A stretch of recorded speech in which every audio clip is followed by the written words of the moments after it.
We're running a little bit behind, but we are still in time for first pitch here at the historic Russell E. Diethrick Park for this PGCBL matchup between the visiting Niagara Falls Americans and your Jamestown Tarp Skunks. Hello, everyone, and welcome to another Tarp Skunks broadcast. I'm Dre Guinness alongside Matty G as we are set for action here. Let's go ahead and just give you a quick alignment as to what's going on. Peyton Ahlstrom is on the mound for the Tarp Skunks. He is making his first start of the year, 7th appearance.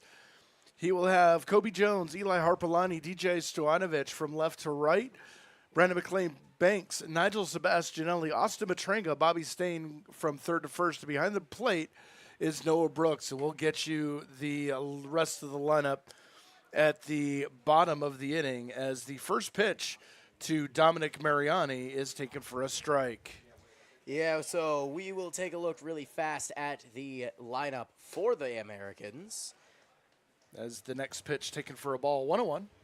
So Dominic Mariani, number 37, leading off, playing third. Hunter Von Zelowitz batting second, playing second. Graydon Miller batting third, playing ground ball to short. Sebastianelli has it, throws on to first, and Mariani is the first out, and that's how this game gets started. Graydon Miller batting third, playing first. God, it's such a rush, I keep stuttering. Batting fourth, the catcher Dalton Harper. Batting fifth, the right fielder Gavin Boyle. Batting sixth, the extra hitter Michael Soares. Batting seventh, the center fielder Jake Hollins. Batting eighth, the left fielder Xavier Mann. Batting ninth, the shortstop Miles Zhu. Batting 10th, the designated hitter Sam Heim. On the mound for the Niagara Falls Americans, coming up in the bottom of the first will be Luke Blandino. As the first pitch to Hunter Von Zelowitz, the American second baseman standing in, taken for a strike, coming into the game, batting .250. As we are at Bark at the Park Day, you can hear the doggos in the background as that pitch cut on and missed. 0-2 the count. Doggo's actually working in our favor. Could be distracting Von Zelowitz a little bit. We'll be hearing consistent barking throughout the day. I came up with an idea, unfortunately a little too late for Bark in the Park. As that pitch got him. Looking on the outside corner, trying to find Waldo, and missed. 2 away now, and that's going to bring up the first baseman, Graydon Miller. My idea for Bark in the Park, unfortunately, was a little bit too late. If I came up with it like 2 weeks ago, we might have been able to do it. But I came up with the idea of a dog breed bingo card, where it's like, as you find dog breeds, you could swipe off on the bingo card. If you collect all 5 and create bingo, you can head downstairs to the concourse and get a prize. I wish we could have done it sooner, but unfortunately, we'll have to wait for next year's Bark in the Park. 1-0 pitch, missing inside for a ball, 2-0 to Graydon Miller, coming into this game batting .301 on the season. Only one of 2 Americans above 300 in the lineup today. And the 2-0 pitch taken for a strike on the inside corner, 2-1 the count. That would have been interesting. The only problem is the people that don't know dog breeds, they would have a problem with that. Well, I have a solution to that problem. As that pitch misses inside, 3-1. The solution, everyone's motivation to go up and pet doggos just because they're cute and you want to say hi. You'd be like, hi, can I pet your dog? It's so cute. Well, there's your chance to ask. 3-1 pitch, cut on and missed. Miller working the count full here. Right-handed hitter waits. And the 3-2 pitch, missing for a ball, and a 2-out walk for Graydon Miller.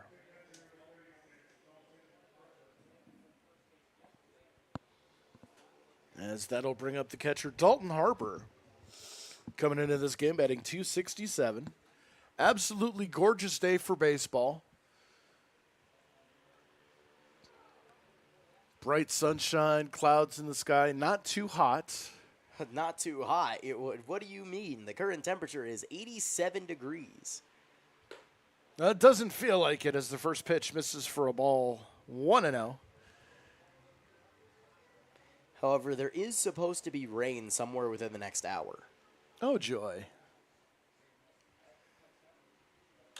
There's a drive into the gap in left center field. That's going to go all the way to the wall. Rounding third and heading to the plate is Graydon Miller. Coming into second, there's a throw to the plate. It's not in time. And an RBI double for Dalton Harper puts the Americans up 1-0. Yeah, it was kind of perfect placement for Dalton Harper. Kobe Jones out in left was shaded more towards the line. And if he hadn't have done so, I had a feeling he might have been able to get there, because knowing Kobe Jones and his speed, he could have gotten there. But unfortunately, because he was shaded towards the line, it was just out of his reach. So an RBI double for Dalton Harper. That's going to bring up the left-handed hitter, right fielder, Gavin Boyle. Boyle batting .258, does have a home run. Takes the first pitch for a strike, 0-1. Has a 3-run home run against the Tarp Skunks, out back in Niagara Falls. Game the Skunks came back to win 4-3. And the pitch missing outside for a ball, 1-1. Tarp Skunks winning yesterday at Auburn 3-2.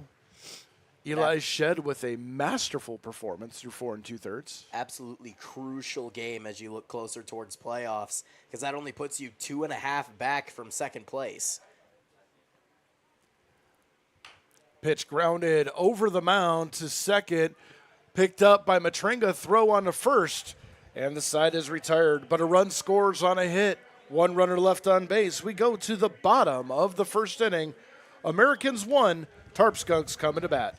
Support for our coverage of the Jamestown Tarp Skunks is brought to you by Plyler Entry Systems in Jamestown. Plyler Entry Systems has been serving the area since 1967. They are a proud member of the Builders Association of Northwestern Pennsylvania, the Manufacturer and Business Association, and the International Door Association. They offer a wide variety of products from a number of major manufacturers within the industry. When it comes to doors, they are the experts. Plyler Entry Systems is the proud sponsor of Whiffy, the Jamestown Tarp Skunks official mascot. To learn more about Plyler Entry Systems, call 716-296-0595 or visit plylerentry.com. Taking a look really fast at the defense for the Niagara Falls Americans. From left to right in the outfield, it's going to be Xavier Mann, Jake Hollins, and Gavin Boyle. From left to right in the infield is going to be Dominic Mariani, Miles Ooh, Hunter Von Zelowitz, and Graydon Miller.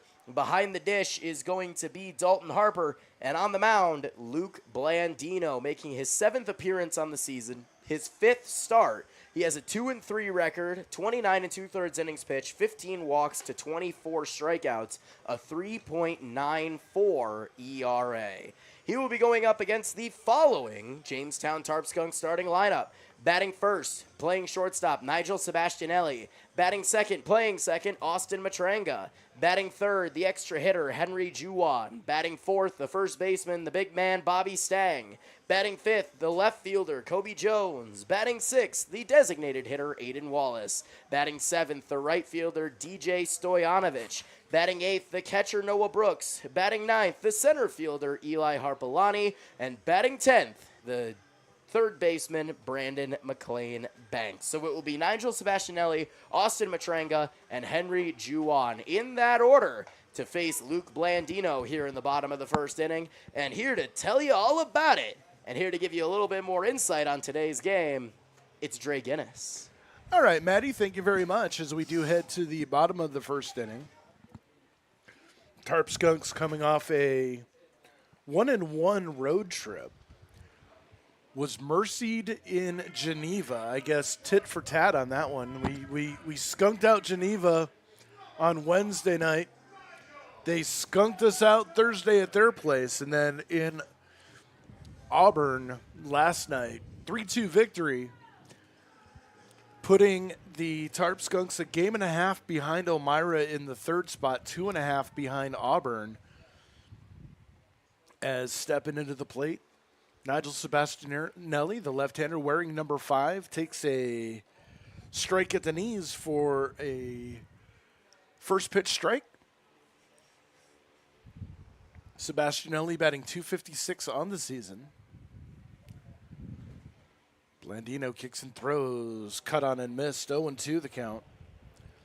Blandito's had a few appearances against the Tarp Skunks with mixed results. We'll have to see what version of him we get tonight. Yeah, one game he got rocked. The other game he locked it down. It was actually the last time the Americans were here. Locking down the game as that pitch missing for a ball. 1-2 the count. Austin Matrenga on deck.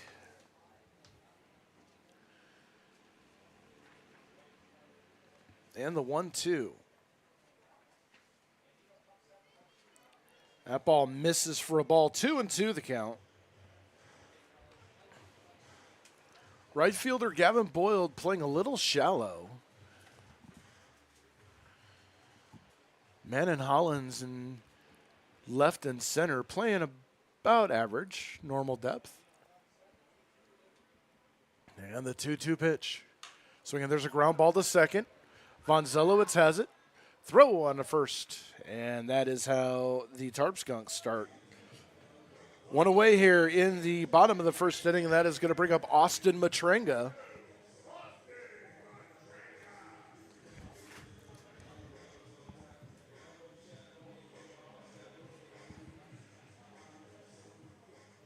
Matrenga, left-handed hitter, stepping into the box, wearing number 2, batting .304 on the season. And the first pitch. That misses outside for a ball. 1-0 the count.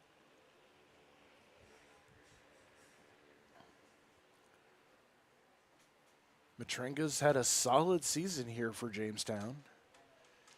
And that pitch misses for a ball. 2-0. Henry Juan on deck.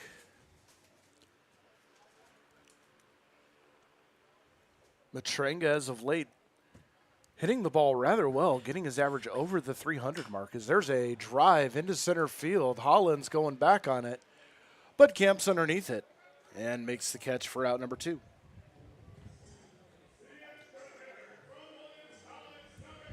Two up, 2 down, and that is going to bring up Henry Juan, the third place hitter, the extra hitter today, batting .352.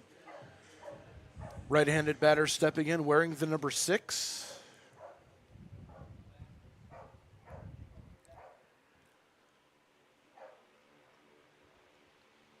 As the first pitch. Curveball in there for a strike. 0-1 the count.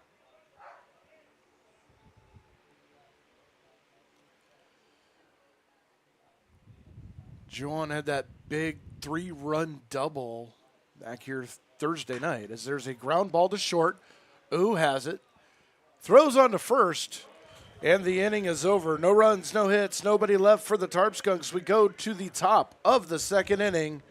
1-0 Americans.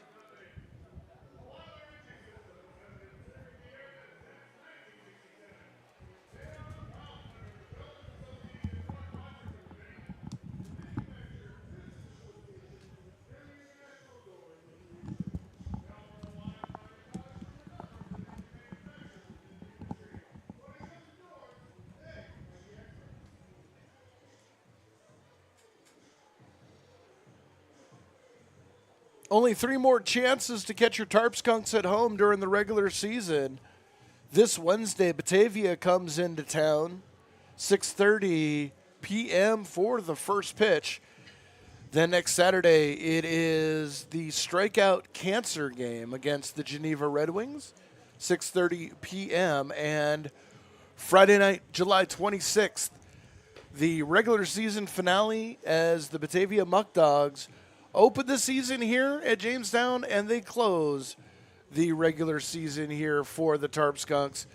The Batavia Muck Dogs coming into town. Christmas in July, fireworks show after the game. You are not going to want to miss that. For more information, for tickets, for merchandise, and just for the heck of it, tarpskunks.com for more info.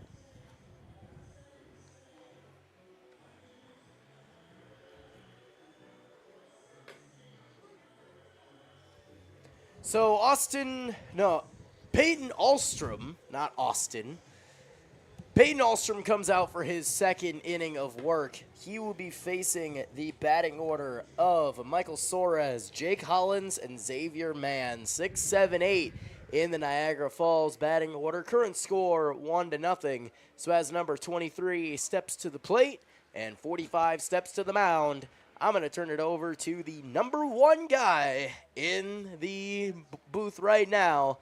It's Mr. Trey Guinness. Well, thank you very much, Matty, as number 1 is fleeting. It comes and goes. As the first pitch from Ahlstrom is a ground ball to short. Sebastianelli, long throw and gets him. 1 pitch, 1 away. And that is going to bring up Jake Hollins, the center fielder. Hollins batting .225 on the season.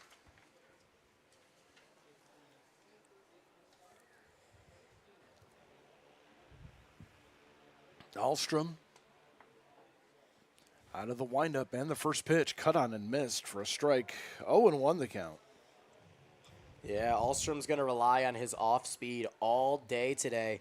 A lot of pitchers use the strategy of fast, fast, slow. Ahlstrom is exactly the opposite. Line drive into the gap in left center field. That is going to fall for a base hit. As Kobe Jones comes into field, and holding at first is Hollins. So a 1-out base hit for the Americans. And that's going to bring up the left fielder, Xavier Mann.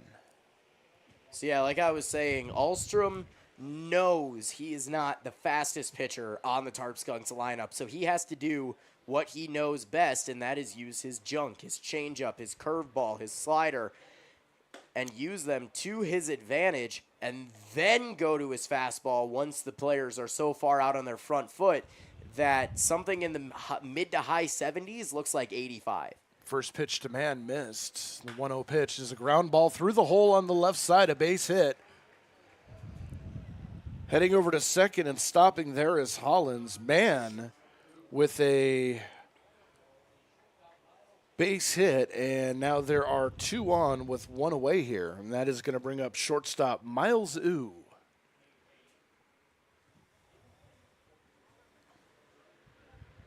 So these balls aren't getting hit hard off of Ahlstrom. They are just finding the holes. As Miles Ooh stands in. 2 on, 1 out, right-hander getting set in the box. Ahlstrom comes set. First pitch, missing inside for a ball. 1-0. Sam Heim on deck. 2 hits here in the inning for Niagara Falls. Is that pitch missing inside for a ball? 2-0.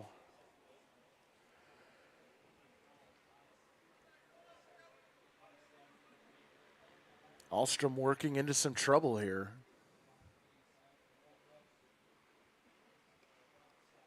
Looking in. Comes set and the pitch.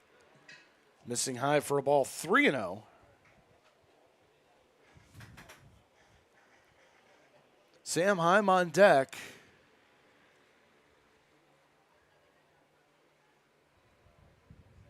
Ahlstrom needs a strike here. The pitch. On the inside corner for a strike. 3-1 the count.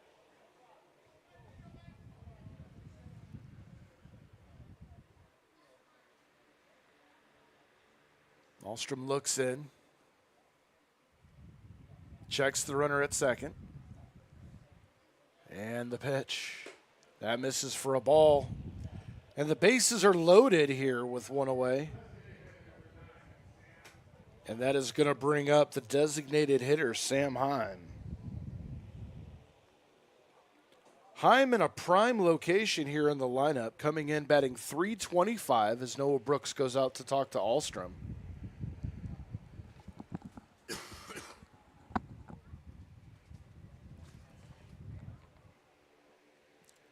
The other day here at Diethrick Park, Heim went 0 for 3, hit by a pitch, reached on an error and scored a run.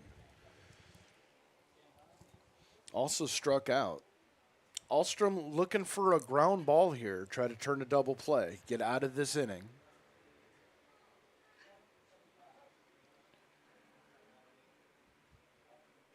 So with the bases juiced, first pitch to Heim. Misses high for a ball. 1-0 the count. Alstrom having a hard time finding the strike zone here in the second inning as that one drops in for a strike. 1-1.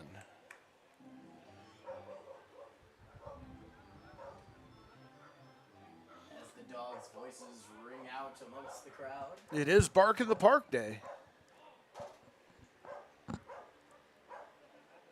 As the 1-1 pitch. Big cut and a miss. 1-2 now. Alstrom getting ahead of Sam Heim.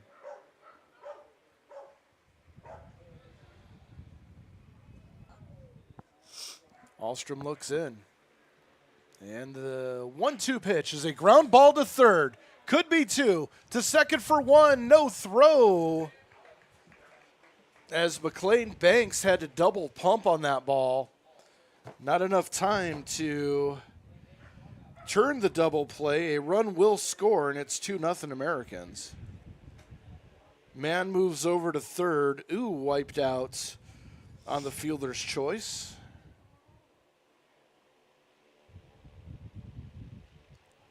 And with 2 away, that will flip it back to the top of the order in Dom Mariani.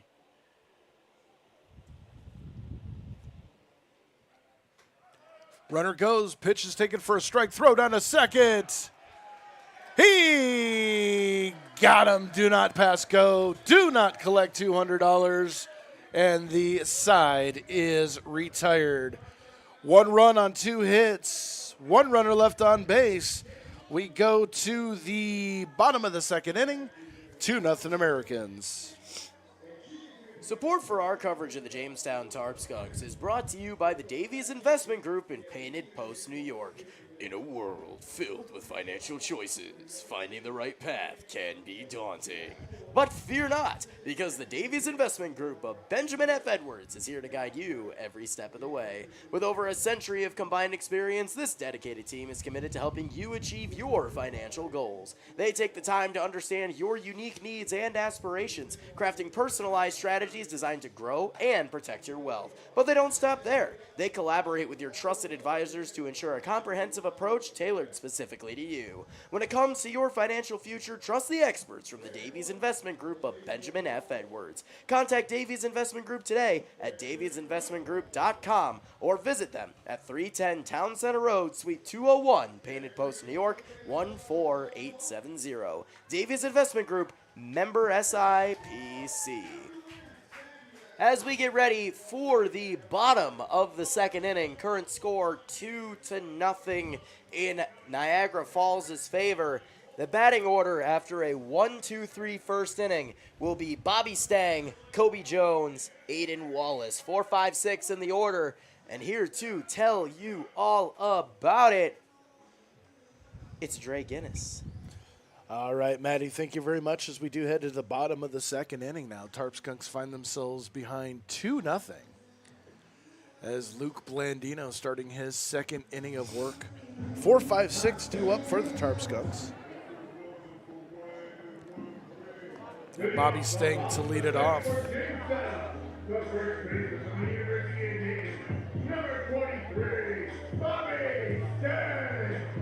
Bobby Stang, big right-handed hitter. Where number 23 standing in.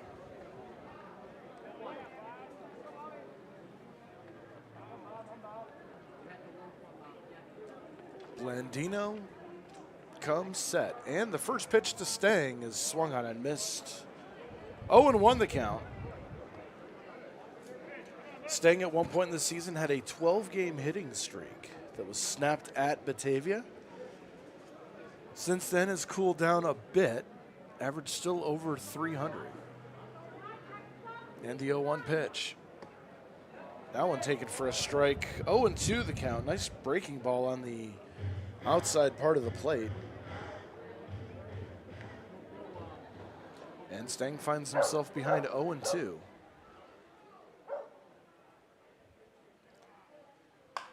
And there's a line drive past the third baseman, Mariani, into left field. A base hit for Stang. First hit of the game for the Tarp Skunks. And that is going to bring up Kobe Jones, left fielder. Wearing number 10, coming into the game, batting .325, left-hander, standing in.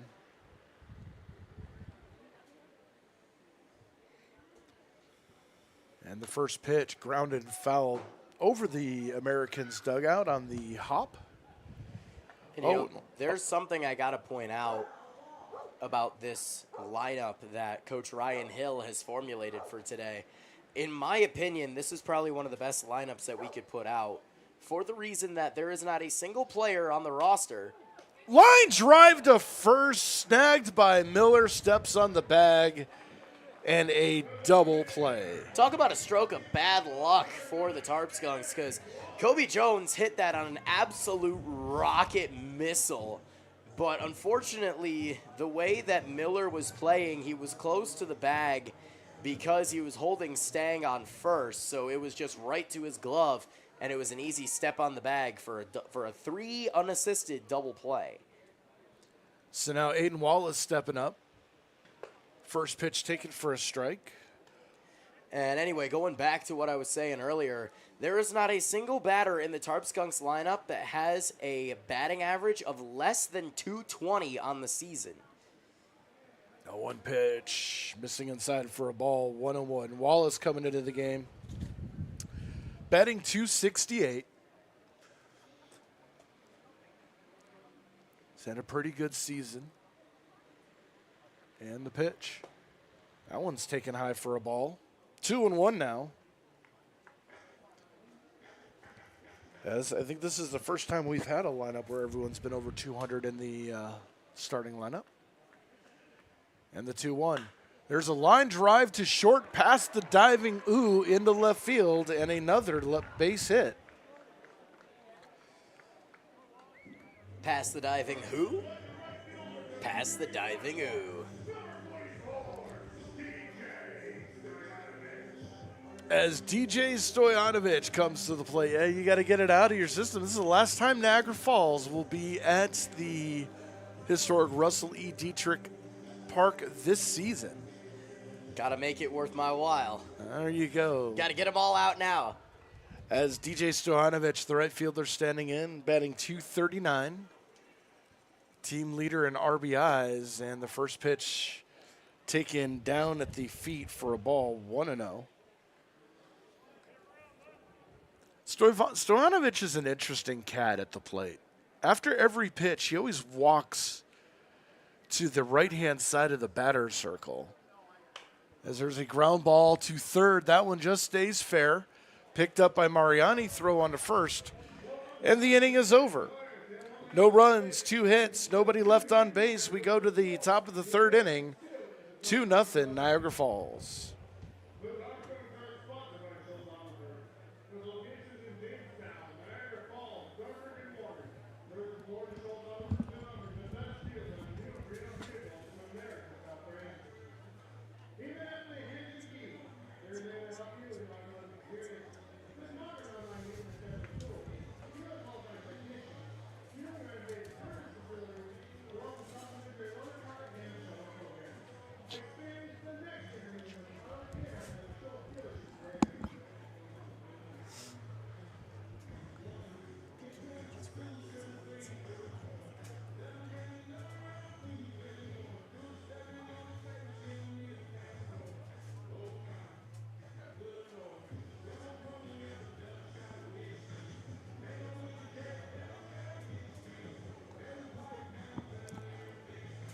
Peyton Ahlstrom on the mound is set to begin his third inning of work.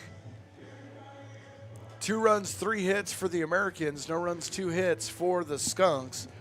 As due up for the Americans, it's going to be the top of the order, Mariani, Von Zelowitz, and Miller. And here to tell you about the third inning, it's Matty G. Thank you, Mr. Guinness. So this is kind of an interesting battle here between Niagara and Jamestown, because Jamestown currently leads this series overall this season 4-2.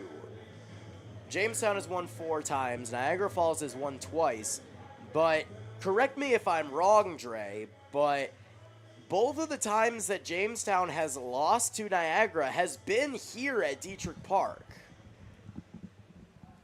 No. One here, one at Niagara Falls. They're 2-1 against the Americans here at Diethrick Park for this season. So in my opinion, this game is a big one for the Skunks to try and win, to try and keep them from being 500 at home against a specific team. As Dominic Mariani steps up to the plate with that wide open stance. First pitch from Ahlstrom. Inside for ball 1. Mariani wearing number 37, 5'10", 170 from Walpole, Massachusetts. Next pitch high and away for ball 2. It's been the struggle for the Tarp Skunks to get to 500, stay there, and actually break the 500 plane. Dominic Mariani actually owns the first ever base hit in Americans history. As that pitch misses high and in, 3-0 to Mariani. That's right. Last year they were known as the Niagara Power. Rebranded, redesigned. Brand new team. So the 3-0 pitch. Curveball over the heart of the plate for strike 1. Curveball 3-0. Bit of a risky play there by Peyton Ahlstrom, but if he knows what works, more power to him. Well, that's his MO, as you were talking about earlier. The 3-1 curveball again, ripped foul towards the Tarp Skunks bullpen. And Ahlstrom working all the way back, starting out 3-0, count now full. Like I said, Ahlstrom knows he's not the strongest guy, 5'8", 165. The full count pitch. Popped up in the infield, shallow right field. Coming in is Stojanovic, calling off Austin Matranga for the first out of the inning. And that'll bring up the second baseman, Hunter Von Zelowitz. Coming in batting .250 on the season. And 5'9", 200. Calls Hopewell, New Jersey home. He's a sophomore at Roanoke College. First pitch. Just off the outside corner for ball 1. Von Zelowitz got caught looking back in the first inning. I don't think he's taken the bat off his shoulders yet. That pitch off speed over the heart of the plate for strike 1. And this is kind of the way that Ahlstrom works. Like, I don't describe him as slow. I describe him as crafty. As the 1-1 pitch, curveball cut on and missed.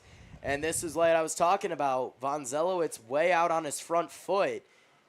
As you go to that slow changeup, that slow curveball that has a lot of movement on it, and then all of a sudden that fastball that might not be the fastest compared to the rest of the roster, all of a sudden looks a lot faster. Quick pitch, foul back.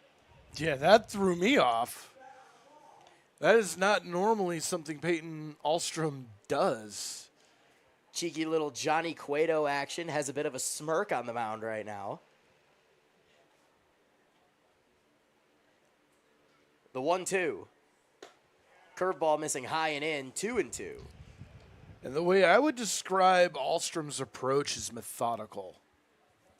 Calculated and methodical.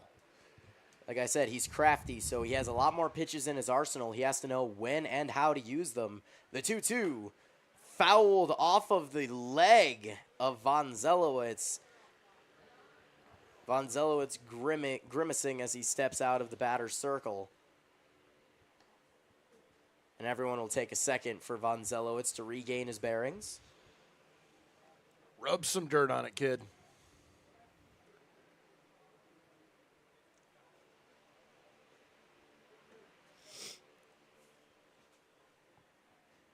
The 2-2 pitch. Curveball just missing the inside corner. And Von Zelowitz working the count to full.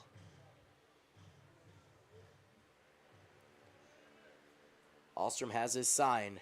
Kicks and fires. The payoff. High and inside. And it is a full count walk for Hunter Von Zelowitz. And that will bring up Graydon Miller. Graydon Miller, one of only 2 Americans in the lineup today that is batting over 300. He's batting 301 on the season. The only other one in the lineup is Sam Heim in the 10 spot, who's batting 325 right now. First pitch from Ahlstrom. Over the heart of the plate for strike 1. Miller, tall, big strike zone, 6'5", 215 pounds from Ozark, Missouri. The 0-1 off speed just off the outside corner. Ahlstrom thought it could have been strike 2. But Ahlstrom needs to get some kind of band to go along the back of his rec specs, as he does need glasses to see, but they keep popping off his head. Next pitch at the knees for strike 2.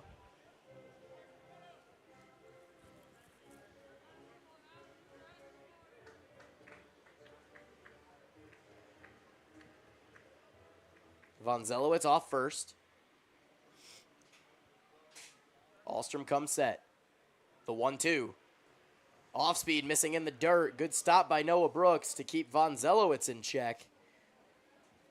2-2. Man, Americans have to be careful about running the bases. Noah Brooks already gunned down 1 here today. The delivery, cut on and missed. And Graydon Miller down on the curveball.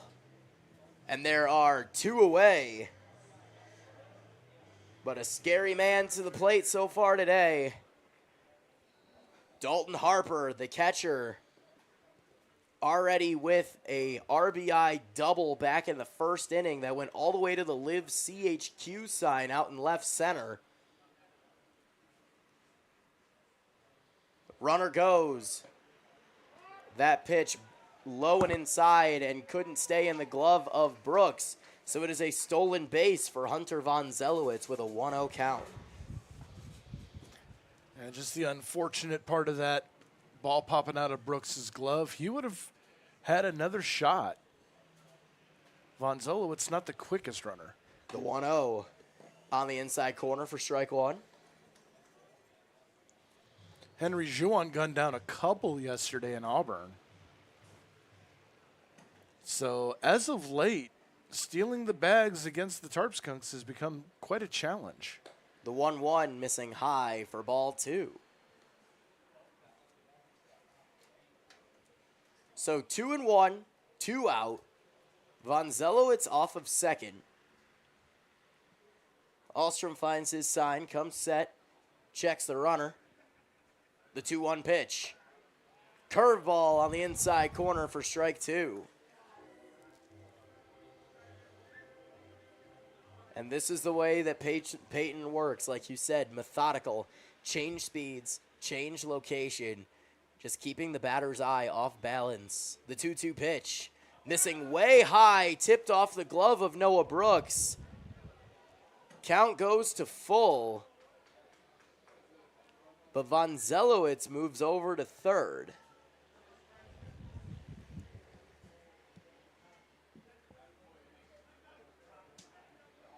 So another full count this inning. This is third one so far in 4 batters. The payoff pitch. Call! Strike 3. Dalton Harper arguing with the call as he walks back to the dugout, but ultimately his words mean nothing. No runs on no hits. 1 runner left on base. We go to the bottom of the third. The score still 2-0 Niagara Falls. Support for our coverage of the Jamestown Tarp Skunks is brought to you by Prevention Works and Casa Trinity. Prevention Works in Jamestown, New York provides substance use prevention and social, emotional learning and intervention services since 1974. Casa Trinity is dedicated to empowering those on their path to recovery. Hope begins here, and recovery is possible. Both Prevention Works and Casa Trinity are pairing up to educate communities on the dangers of fentanyl that is getting too close to home. One pill is enough to kill, especially if it contains fentanyl. It only takes 2 milligrams to take a life, which equates to the tip of a pencil. Be proactive and protect your loved ones by learning more. Visit DEA.gov/1pill if you think you know someone at risk, or call 716-664-3608. As we move now to the bottom of the third inning, due up Brooks Harpelani and McLean Banks facing Luke Blandino in his third inning of work. And here to tell you about it, it's Matty G. Thank you much, Mr. Guinness. Now, I am starting to get a little bit worried. The sun has disappeared, and the clouds are starting to look more and more menacing as things progress. Like I said early in the game, rain is expected coming up very soon. We'll see if it becomes a rain game or if they call a rain delay. Well, we'll just jump off that bridge when we get to it. Hopefully that moisture stays in the sky at least until we can get 5.5, 6 innings in. It is supposed to be fairly heavy rain. As Noah Brooks steps in. First pitch from Blandino. Ground ball towards third. Picked up by Mariani. Throw on to first. One pitch. One out. Mariani didn't even have to move for that. He just kind of put his glove on the ground.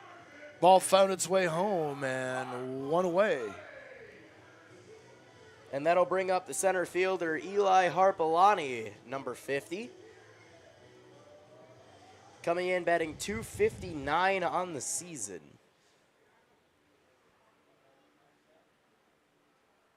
His first pitch. Curveball missing high and in for ball one.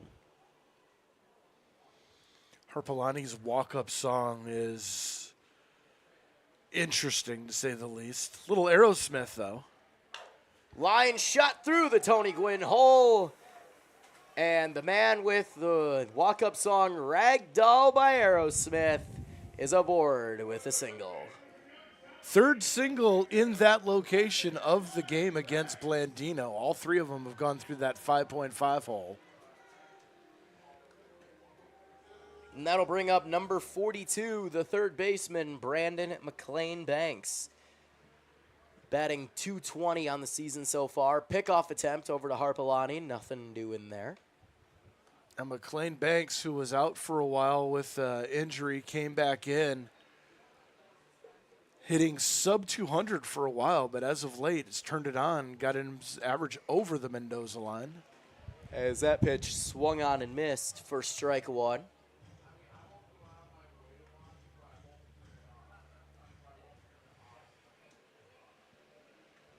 Blandino comes set. The 0-1. Cut on and missed again. Same pitch, same location, same result. It looked to me like McLean Banks pulled his head on the swing a little bit.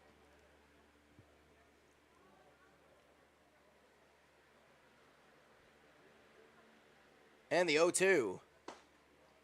Again, same pitch, just about the same location, but that pitch missing off the plate for ball number one.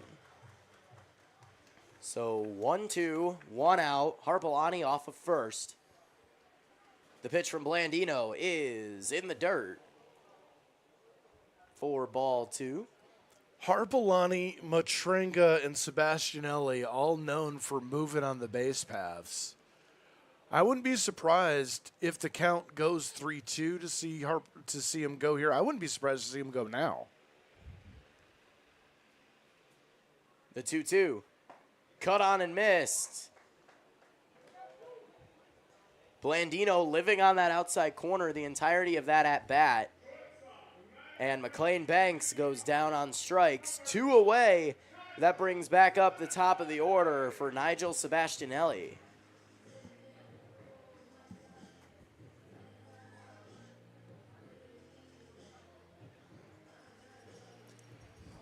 Seabass stepping in.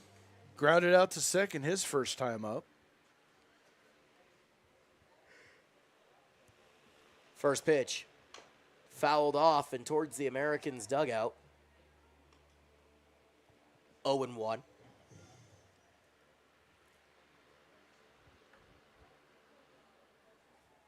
Blandino. Comes set. The pitch. High for ball 1.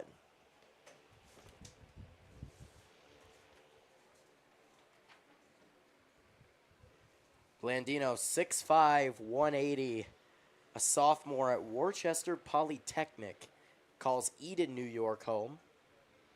The 1-1, lined over to second, grab, diving catch by Hunter Von Zelowitz for the third out of the inning. No runs, 1 hit, 1 runner left on base. And off the diving grab by Von Zelowitz, we go to the top of the 4th. Score still the same, 2-0 Niagara Falls.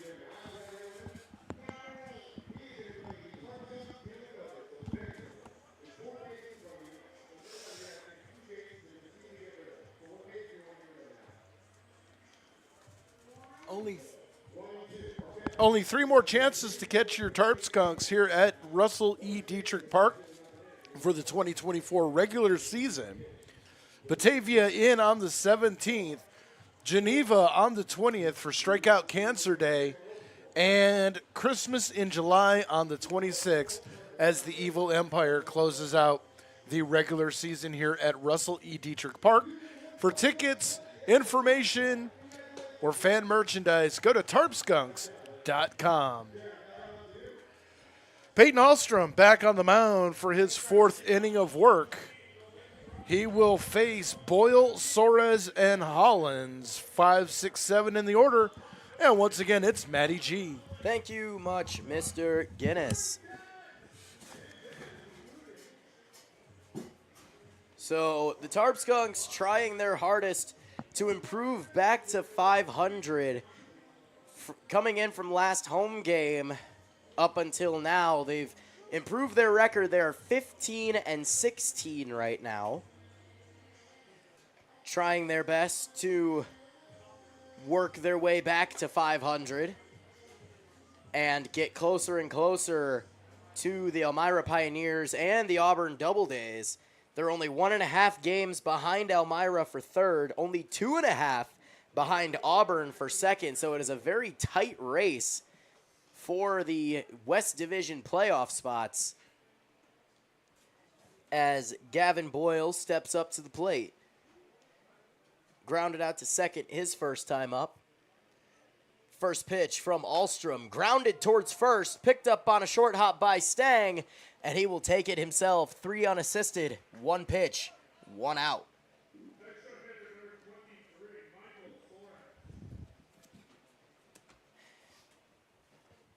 So 1 pitch, 1 away. That'll bring up Michael Soares, the extra hitter.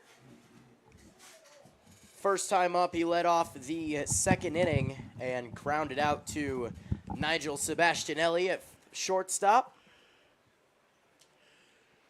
That sky is getting ugly. Like I said, the rain is coming, and it's coming fast. First pitch, curveball dropping into the zone. The amount of movement that Ahlstrom's curveball has is absolutely nutty. Counts 0-1. The next pitch, curveball again. This time just off the outside corner, 1-1. That thing has easily 15 inches of break going down. Easily. The If not more. 1-1. Cut on and missed, and this is what I was talking about. Soares was a little bit late on that pitch. The 2 curveballs got him out on his front foot, was looking at the slower curveball, and then all of a sudden that fastball that might not be the quickest just went right by him. The 1-2 pitch. High and inside on the changeup, 2-2.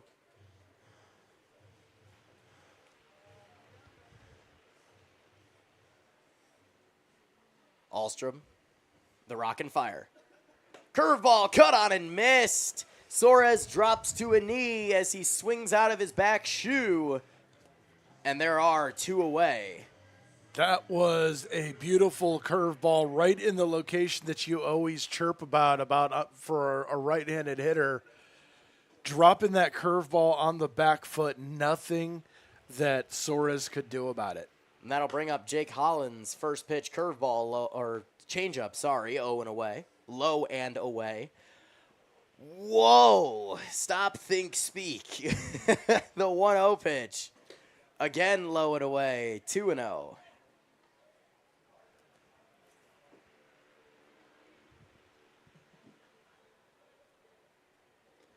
Alstrom's rockin' fire.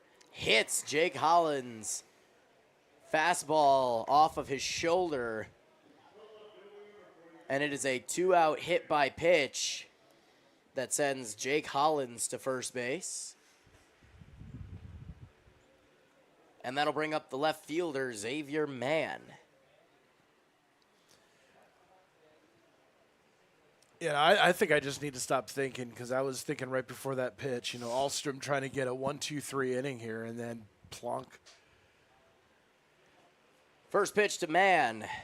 Changeup on the inside corner for strike one. I think I'm just going to give up thinking for the rest of the ball game.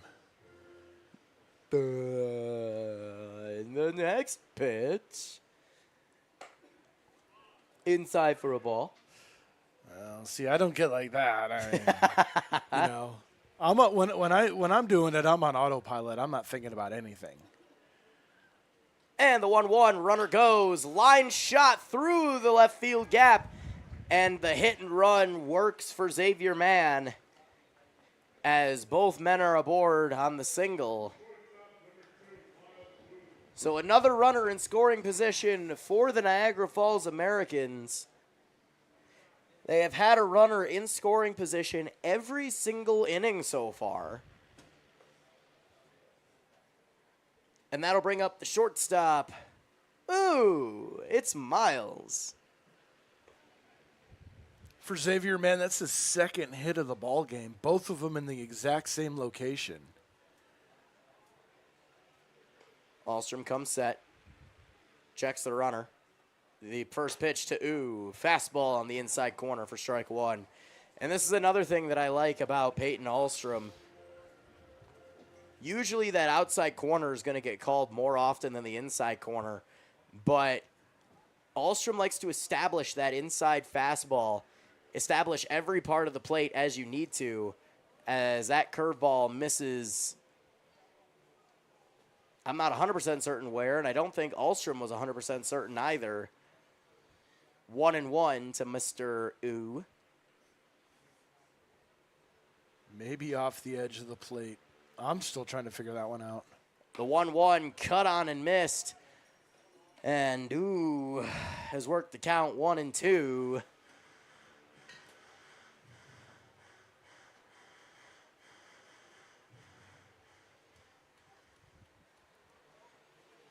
One, two out. Holland's off second. Mann off first. The 1-2 delivery. Curveball in the dirt, bouncing on the plate. Good stop by Noah Brooks. And the count's 2-2.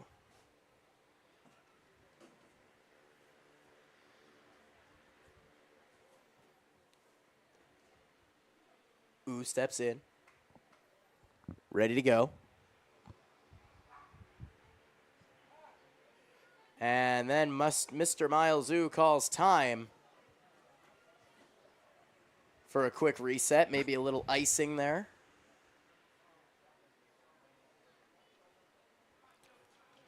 Looks like a little communication issue with Noah Brooks on the signs. The 2-2 fouled off and off the netting. And, something I've noticed about this game so far, we've got all these dogs in the stands. They all love balls. Doesn't matter what kind of ball, tennis ball, baseball, and yet there hasn't really been a hit out of the park that could have been a souvenir for a lucky doggo here in the stands. The 2-2 hit high into left field, coming in and camped underneath it is Kobe Jones, and that will be the third out of the inning. No runs on one hit, 2 runners left on base. It's time to go to the bottom of the fourth inning. The score still the same, 2-0 Niagara Falls.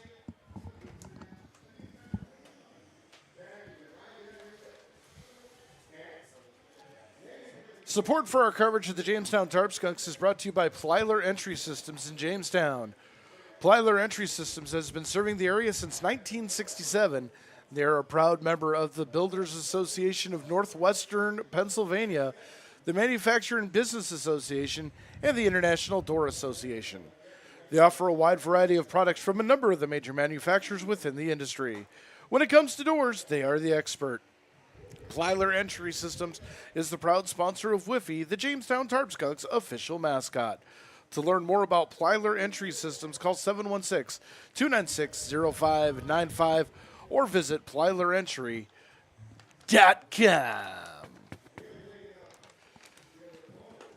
Blandino continues to go for the Americans as he will face Matrenga, Juan, and Bobby Stang due up here in the bottom of the fourth inning.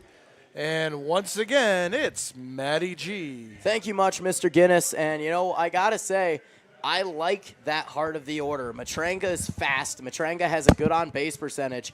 I like what he's up to as Mr. Guinness puts the rally cap on once again. If you don't know how he's doing it, he's folded the cap in half. As in, he's pushed the outer, the back part of the hat to the front. Has flipped it so that way the brim is facing up and it's turned around backwards. So the little button of the cap is on his forehead. Interesting rally cap formation, something I rarely see. But I like this batting order. Matrenga, Juan, Stang. As first pitch from Blandino, high and away for ball one. Matrenga has a tendency to have a high on-base percentage. Juan has a tendency to have a lot of singles, so he can move Matrenga over to scoring position. And then you got the power of Bobby Stang to slap them both around. As that pitch misses high for ball two. So Matrenga only has one job right now, and that is get on base by any means necessary. The pitch from Blandino. Missing inside. Counts 3-0. And if you were Ryan Hill, do give Matrenga the green light here. Yeah, you let him, at this point, you just let him pick and choose. If it's close and you can put the bat head on it, go for it. The 3-0. Missing a little bit outside, and it is a 4-pitch walk for Austin Matrenga. So Matrenga does his job and comes aboard. So now Juan, number 6, coming to the plate. He has one job, and that is to move Matrenga to scoring position by any means necessary. His first pitch on the outside corner for strike one. Again, Matrenga is one of those speedsters the Tarp Skunks have. I wouldn't be surprised to see him in motion here. Big lead for him over on first. The 0-1. Ground ball through the gap in left towards the left field side. The Tony Gwynn hole working wonders yet again. And Henry Juwan doing his job in the batting lineup. Two batters, 2 runners on base for the big man, Bobby Stang. And Bobby Stang has one job and one job alone, and that is hit for power. And I understand why, Miles Zoo and Sebastianelli are playing where they are, but considering the amount of balls that have been hit into that gap, one would think. Ground ball towards second, past the diving Von Zelowitz. Matrenga around third. He will score without a throw, and it is an RBI single for Bobby Stang. The score now 2-1. Bobby Stang with a seeing eye single underneath the glove of Hunter Von Zelowitz.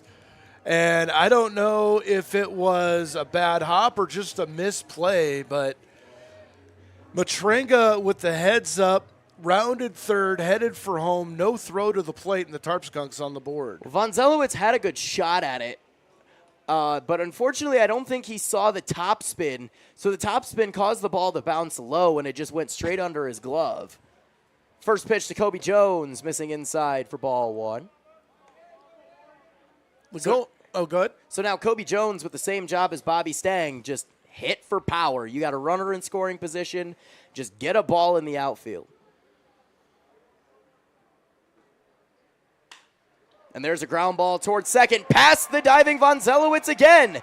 Juwan will hold at third.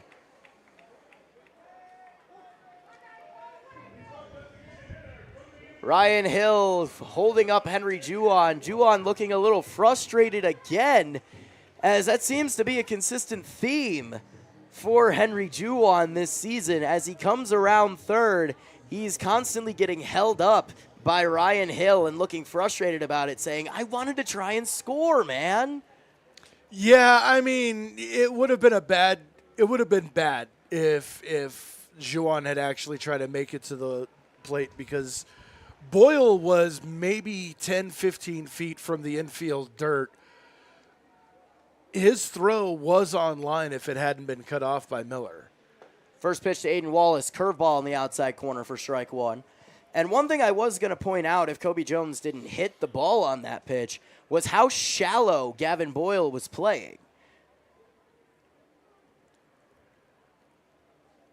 So the 0-1 pitch. As the bases are full of Skunks, that pitch missing high for ball one. And Boyle is still playing very shallow compared to left and center with Hollins and Mann, who are both playing straight away. But Boyle playing a few steps in right field. The 1-1 pitch, curveball again on the outside corner for strike two. And Wallace not known for going the other way very often. More of a pull hitter to straightaway center. But even with the left-handed hitter, Boyle's been playing, and he keeps walking closer. The 1-2 missing high and in, 2-2 the count. If Wallace is able to hold his swing slightly longer, let the ball get a little bit deeper in the zone and dump one into right field, 3-run score easily. The 2-2 pitch. Line down the left field line, and that's going to fall for a base hit. 1 run is in, staying around third. He's going to try to score. The throw not on line. Throw over to third to try and get Kobe Jones is in time. So Kobe Jones out at third trying to advance on the throw to home, but it is a 2-run single for Aiden Wallace. The score now 3-2, and there is a lead change. Tarp Skunks have taken the lead. And we are in a beer run. Matranga, Juwan, Stang, Jones, Wallace all reaching base. The only out in the inning was the one at third base. As first pitch to Stojanovic, curveball cut on and missed. So there's one away now. Aiden Wallace, the only runner on base at first right now. He's going to go. The 0-1. Curveball on the outside corner for strike two. Well, had me fooled. The way he was standing with that form over at first base, I thought he was going to take off. But with 2 strikes now, I don't think so. The 0-2 pitch. Curveball blooped over the first baseman's head, and that's going to fall for a base hit. Stojanovic putting that ball in no man's land where no one can get to it, as Miller was playing way too far in for him to have a good shot at it. So it is a 1-out bloop single for DJ Stojanovic. I mean, hey, any way on base you can, right? Oh, absolutely. That's one of those that you could, there's the Texas Leaguers. That one's called You Gotta Be Kidding Me. First pitch to Noah Brooks. Low and in for ball one. Just a little flare just out of the reach of Miller. And if That pitch missing inside for a ball, 2-0. I was going to say, if Wallace hadn't pulled up, he might have had a shot at third, because Miller after the ball hit the ground, he kicked it around a little bit before he was able to pick it up. Blandino's 2-0 pitch to Noah Brooks. Cut on and missed. Little foul tip in the dirt. 2-1.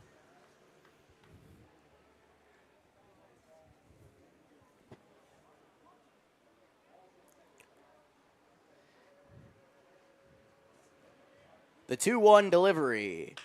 Lined into right field. Going back is Boyle, and he makes the running grab for out number 2. Aiden Wallace advances on the flyout, but the beer run is over. Yeah, Noah Brooks, mug root beers for everybody. Mug? I prefer A&W myself. A&W is fantastic. Mug was just the first thing that popped into my mind. As long as you didn't say Barks. We had that last night. Boyle, though, almost got exposed like we were talking about, playing way too shallow. That ball poked. He had to go back for it. First pitch to Harpalani, cut on and missed for strike 1. As the rain has begun, a light drizzle has started. We'll see how long before it picks up and what the umpires decide to do. The 0-1 pitch. Fouled off and into the concourse and over it. Narrowly missing a pair of Timberwolves.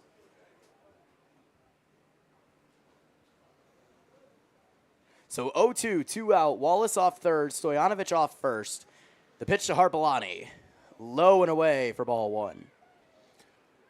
Hopefully the rain will hold off long enough to get this in as an official game. What does that need? 5 innings? I think it's 5.5. It's either 4.5 or 5.5. The 1-2 pitch. Missing low and away again on the curveball, 2-2. What screws it up for me is, well, one, I rarely pay attention to it. But I think it's 4.5 because the Americans will have 5 at bats with the lead. Ground ball, weak towards short, picked up on the run by Ooh. Throw on to first, not in time.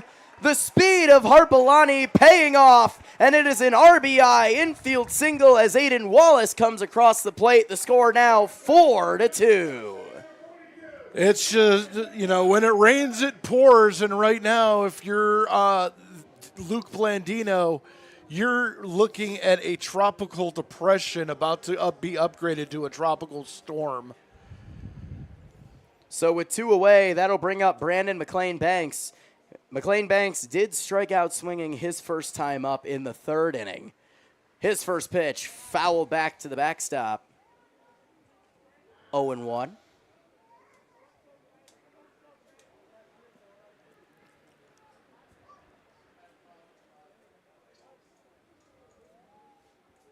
Blandino has his pitch, comes set, checks Stoyanovich at second. The 0-1 pitch. Check swing in the dirt, did not go around. Count is 1 apiece. And Maddie, I just got 2 words for you. Rally hat. Rally hat. It is on and it is working.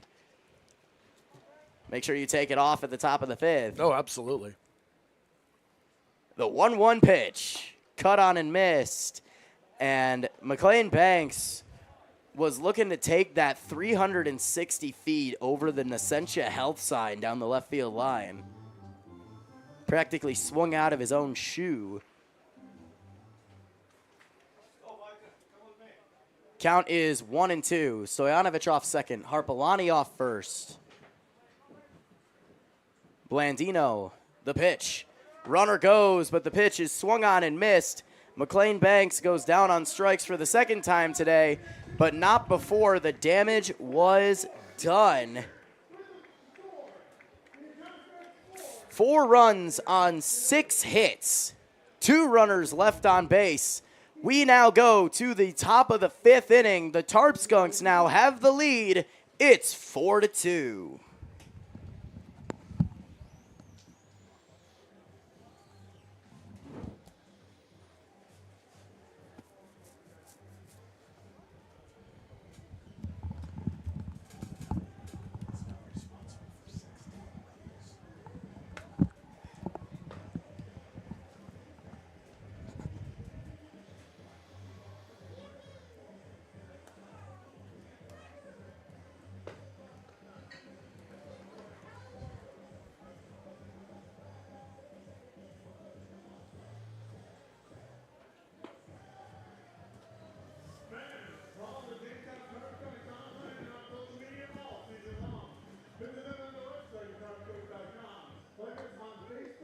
So as we head to the top of the 5th inning, the Tarp Skunks have taken the lead 4-2 as the rain has begun to pick up more and more as the minutes progress.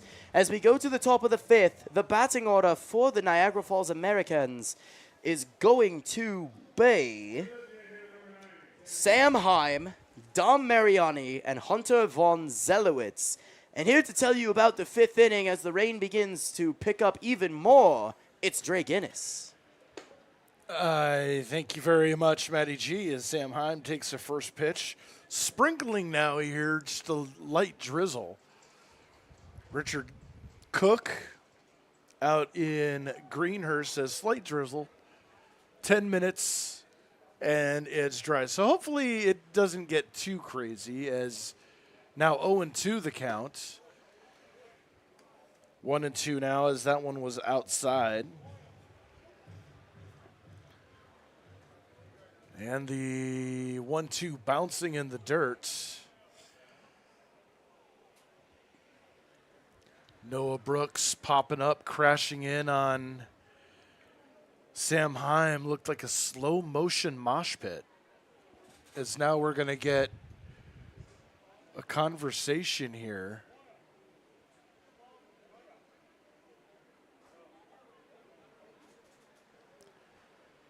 Don't know exactly what's going on down there.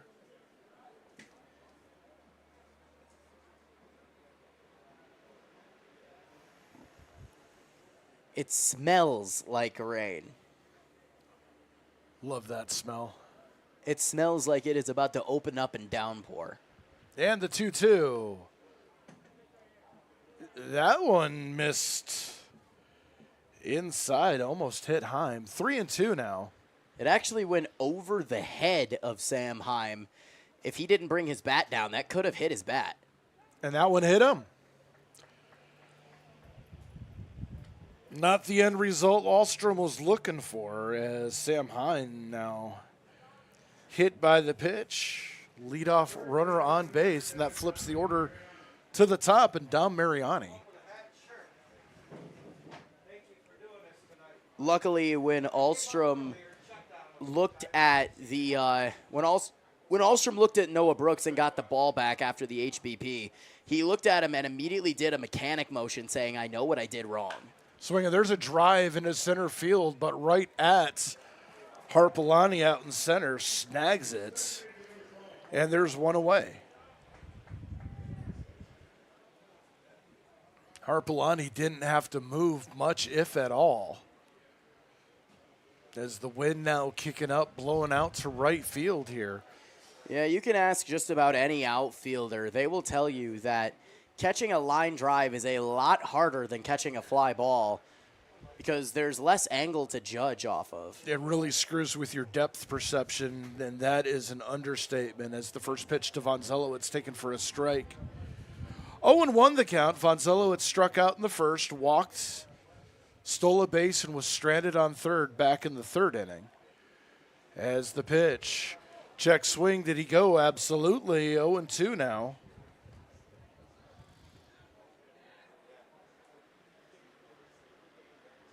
That one, I don't really mind the home plate umpire checking with the field umpire because at that spot between first and second, he's going to have a better angle than he would on the other side. As the curveball cut on and missed way in front. Yeah, I agree with you on that. When it comes to checking to see if the batter went around on a check swing, the base umpire is going to be looking for the bat head and where it crossed the plate. If it broke that plane of 90 degrees, then he did go around. Oh, that pitch just missed somewhere. I thought that was strike three. Just a little bit inside. Alstrom thought he had painted the black perfectly. As the pitch, runner goes, throw down to second is going to bounce and be picked up by Sebastianelli playing backup. So a stolen base for Sam Heim, and Von Zelowitz works the count to 2-2.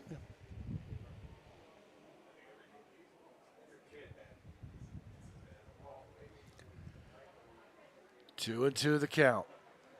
And the pitch. Ground ball foul down the third base side. So again, 2-2 the count. Drizzle has stopped. Those storm clouds moving at a pretty brisk pace.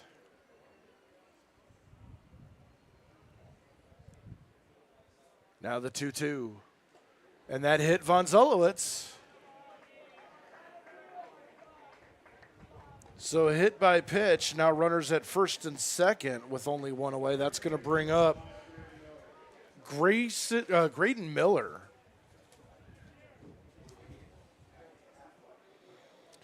Miller's walked and struck out in this game.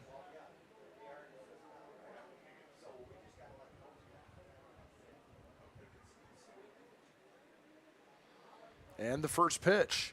Ground ball up the middle, picked up by Sebastianelli. Steps on second for one, throwing to first. A double play. Talk about a crucial spot for one. 6-3 double play, retires the side. No runs, no hits, 2 runners left on base.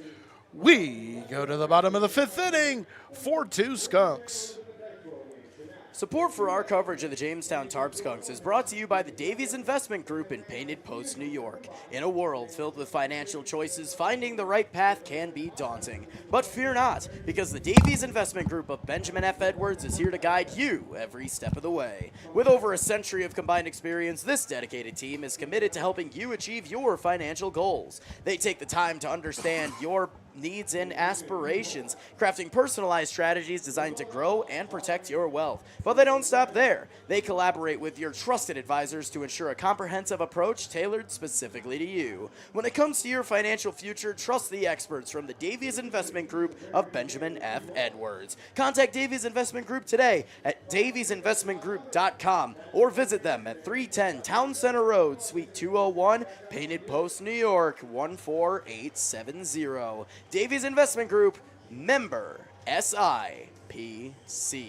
So Luke Blandino, despite having given up a 4-run bottom of the 4th inning, will remain out for the bottom of the 5th. The batting order that he will be facing is the very top of said order, Sebastianelli, Matranga, Juan, in that order.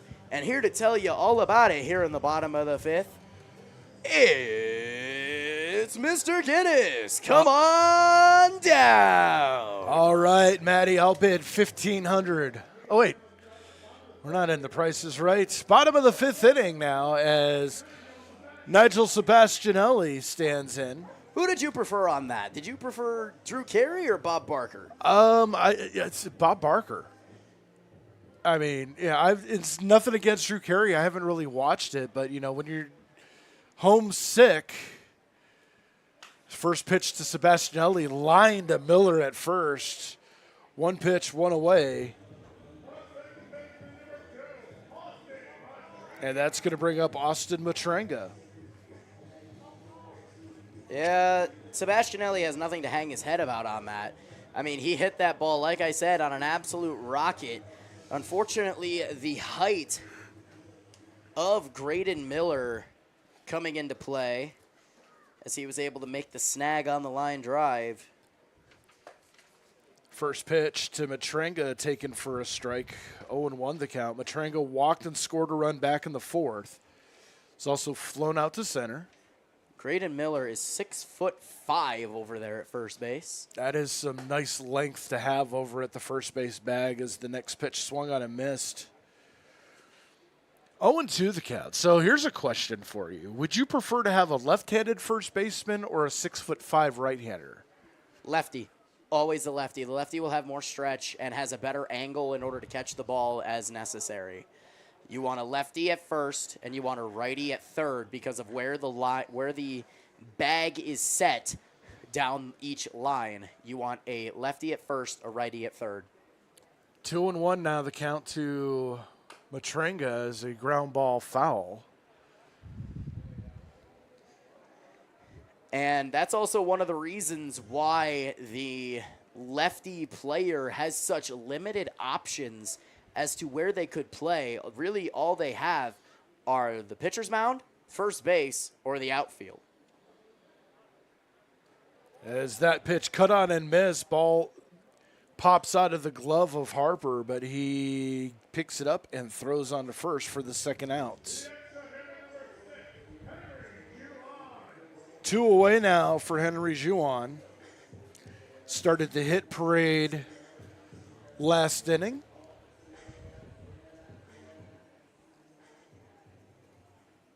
First of 5 consecutive singles for the Skunks back in the 4th.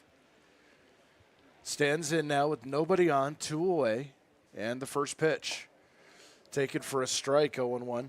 Surprisingly, no activity in either bullpen at this point. Actually, the Tarp Skunks bullpen is covered by a tarp.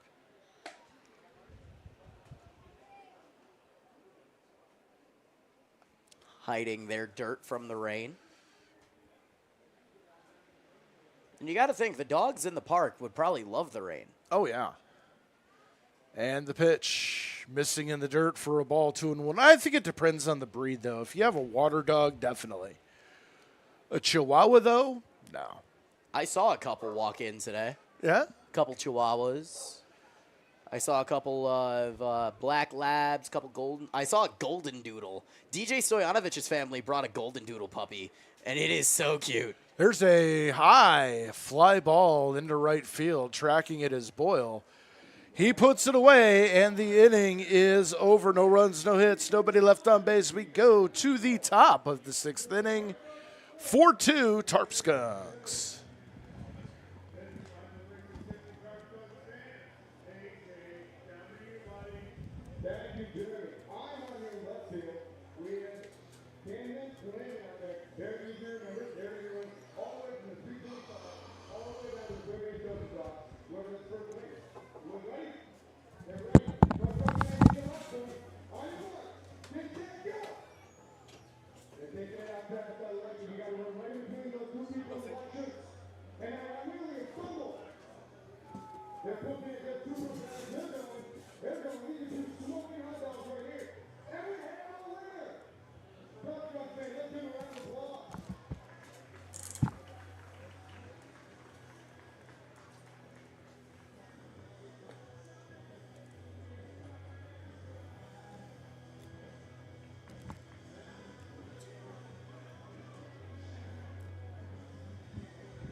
So as we go to the top of the 6th inning, score remains the same, 4-2 Jamestown. Rain picking up just a little bit here at Diethrick Park. Peyton Ahlstrom remains out on the mound for his 6th inning of work. This has been the longest outing we have seen from him this entire season.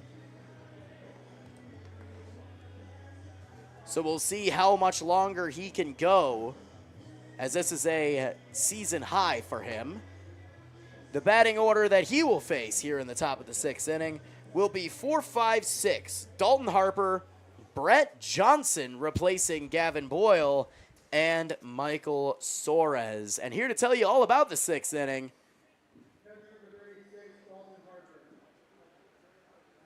it's Trey Guinness.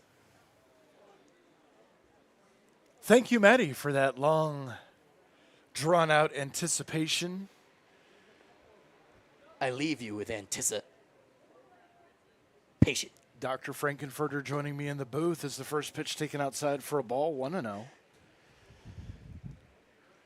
Ahlstrom has had a pretty solid day. Couple shaky first couple innings, but has really settled down here. Is that curveball taken for a strike?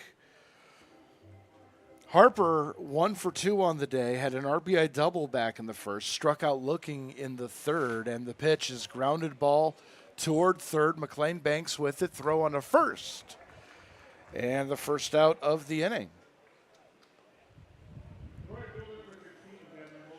Peyton Ahlstrom, who played for the Tarp Skunks last season alongside his brother, returning for the 2024 season.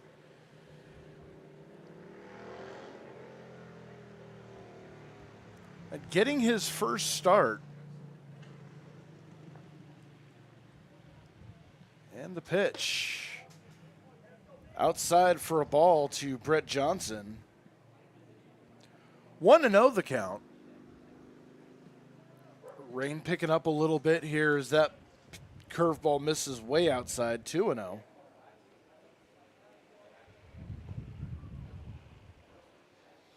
Michael Soares on deck. 4-2 Tarp Skunks here in the top of the 6th inning.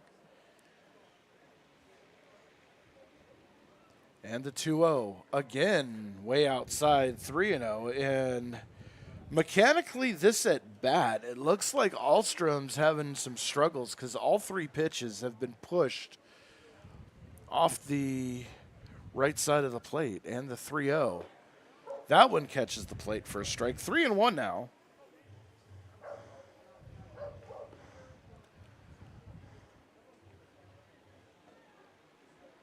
3-1 pitch.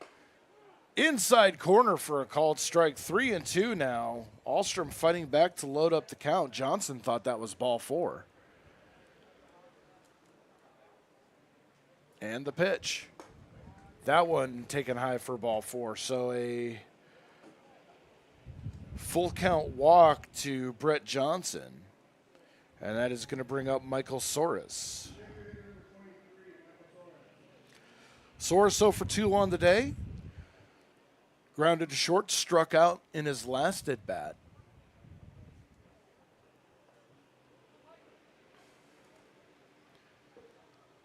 And the pitch. Outside for a ball. 1-0.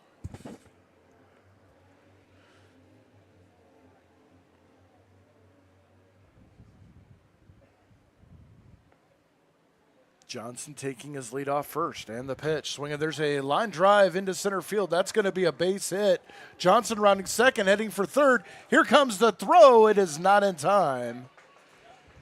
And Johnson getting to third on the base hit by Michael Soares. So with runners at first and third, that's going to bring up Jake Hollins. Activity now starting in the Tarp Skunks bullpen.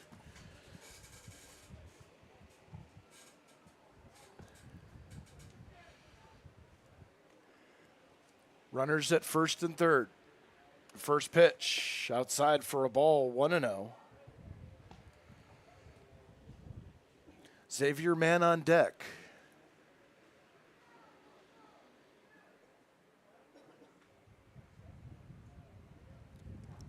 Pitch outside for a ball, 2-0.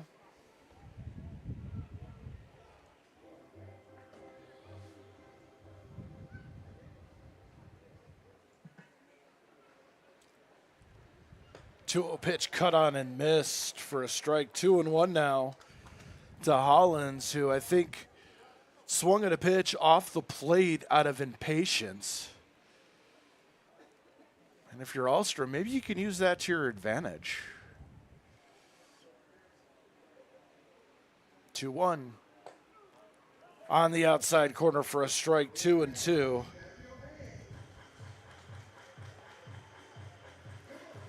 So Ahlstrom evens the count here at 2 apiece.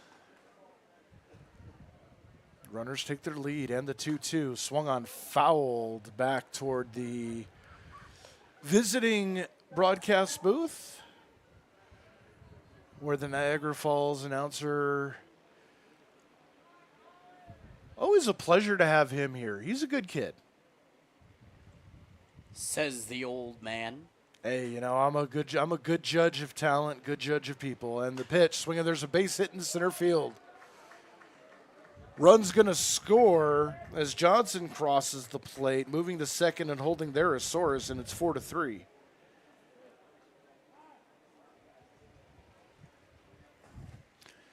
Yeah, I've had a chance to talk to Carson a couple of times. Just a really good kid. As assistant coach Stephen Mooney comes out to have a chat with Peyton Ahlstrom.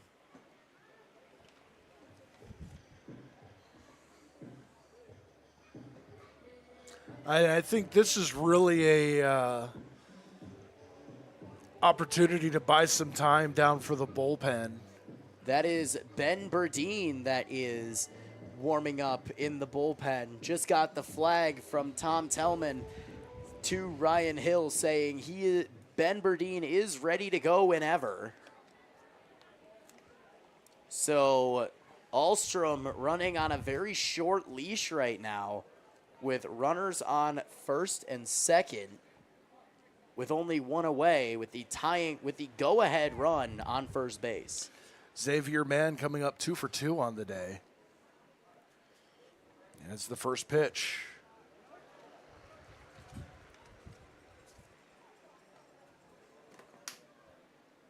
First pitch for a strike, 0-1 the count.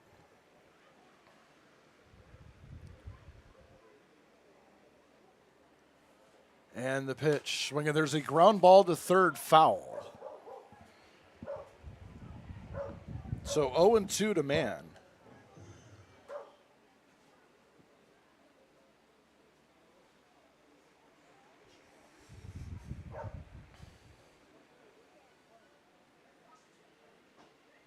Oh, and 2 the count. And the pitch. Ooh, missed high with a curveball. 1-2 the count. Ahlstrom thought that was strike 3, and I'm going to be honest, I thought it was too. With the way it dropped in, must have dropped too little too late. 1-2 pitch, swinging. There's a drive into right center field that's going to hit the gap for extra bases. One run's going to score. Rounding third and holding there is Hollins as Soares scores. Xavier Mann with his third base hit of the afternoon, and it is tied at 4 apiece. And that is going to be all she wrote for Peyton Ahlstrom. 5 1/3 innings, and Ryan Hill is going to come out to call on the bullpen as the rain is starting to pick up a little bit more. As here comes Ben Burdine. As Peyton Ahlstrom gets a nice hand coming off the mound, and he deserves it. 5 1/3 innings, 4 runs, 7 hits. He's responsible for 2 runners on the bag as Ben Burdine, the newest acquisition of the Tarp Skunks, ready to head the mound.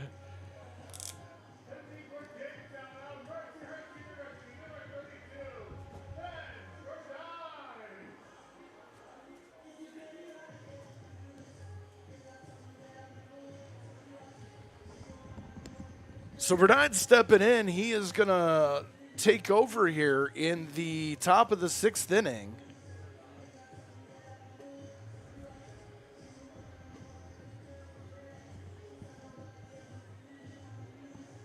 And we're going to step away for just a brief break. We'll be back when the top of the 6th inning continues right here on the Jamestown Tarp Skunks YouTube channel.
One more pitch in warm-ups for Ben Burdine, and he is ready to go as we continue the top of the 6th inning.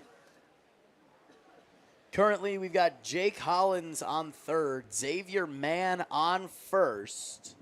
With 1 out, both men on base are currently credited to Peyton Ahlstrom. So we'll see if Ben Burdine can get out of a jam. Stepping up to the plate. Ooh, it's Miles. Ooh. And Mr. Guinness back up on the mic. All right, Maddie, thank you very much. As Miles Hughes stands in facing Ben Burdine. There's a drive out to right field. Johnson or Stoyanovich makes the catch. Tagging and scoring is Hollins, and the Americans retake the lead 5-4. So credit that run to Peyton Ahlstrom. Coach Ryan Hill just made an appeal over to third base. He thought that Jake Hollins ended up leaving early. He wanted to check at third base to see if that was the case, but the home plate umpire said no. And with things like that, I have a feeling that a lot of umpires don't really pay that close of attention to it. Yeah, especially with a two-man crew. If it was a 3 or a 4, then maybe. So now Sam Hines standing in, grounded into a fielder's choice, also hit by a pitch. And Burdine kicks and throws, and the first pitch taken low for a ball, 1-0. So I was pretty close. The first time we saw Burdine, I said anywhere between 6'2 and 6'3", 215 and to 220, 6'3", 220. Swing and a miss. Sam Heim taking a rip at a huge fastball by Burdine. And this is definitely going to change the approach by the Americans. Burdine definitely a fastball pitcher. We'll use the junk, but primarily we'll throw that fastball. Is that one fouled back over our heads and out of play? 1-2 to count.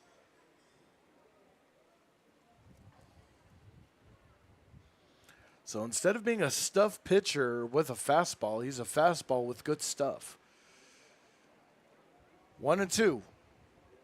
And the pitch. Runner goes foul. Off behind us again. And the count remains 1-2.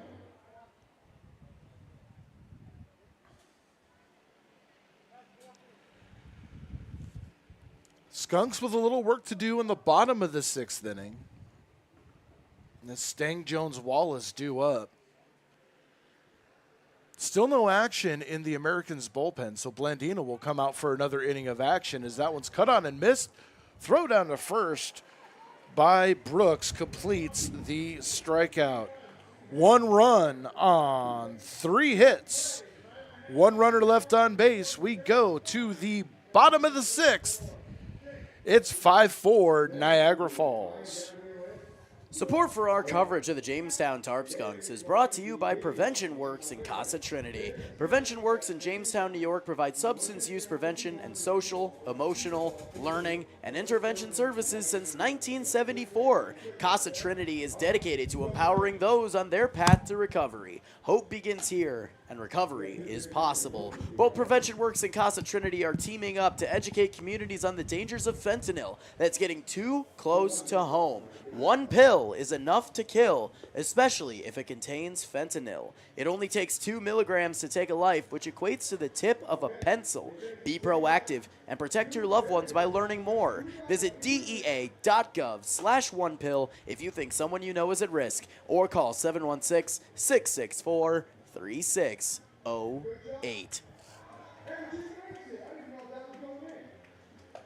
So Blandino remains out for his 6th inning of work, as he had 2 very different innings back-to-back, giving up 4 runs in the 5th and then 4 runs in the 4th and then a 1-2-3 inning in the 5th. So he will remain out for the 6th. He will face the Tarp Skunks 4, 5, 6 hitters, Bobby Stang, Kobe Jones, Aiden Wallace. And here to tell you all about the bottom of the 6th inning It's the man with the rally cap back on his head, Dre Guinness. All right, Matt, thank you very much. As Bobby Stang standing in 2 for 2 on the day. He will face Luke Blandino starting his 6th inning of work. And the first pitch to Stang is a curveball that misses inside for a ball, 1-0. Stang came into this game batting .320. So that average going back up.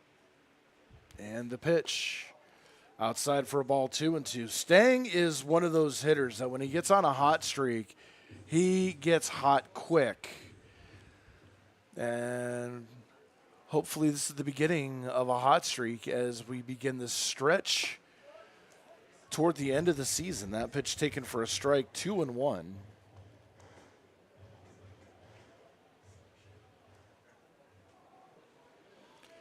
Still 12 or 13 games left in the season, depending on the follow-up to the rained-out Auburn game, as that one's flown out to center for the first out.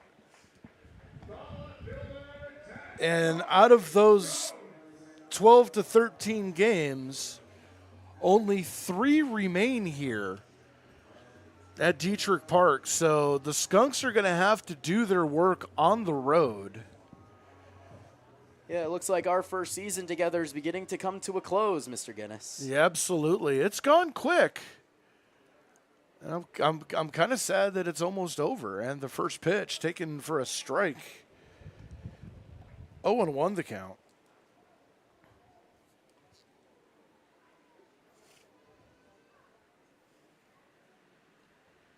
The 0-1 pitch. Ground ball to first.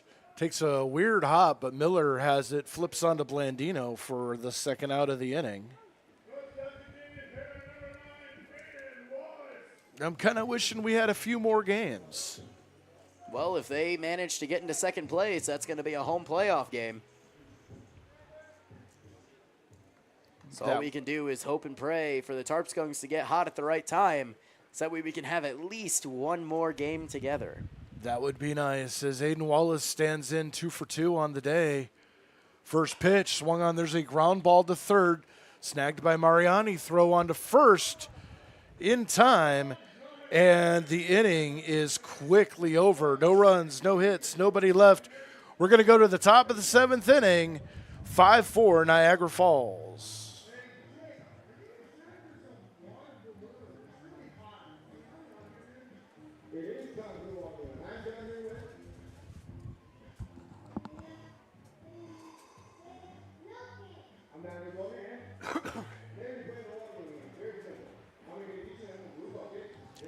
It's time for the 7th inning summary presented by us. If you want to sponsor the 7th inning summary, contact us at tarpskunks.net. You tricked me there for a second, Mr. Guinness. I thought we were about to get another sponsor. No, I'm working on it, you know.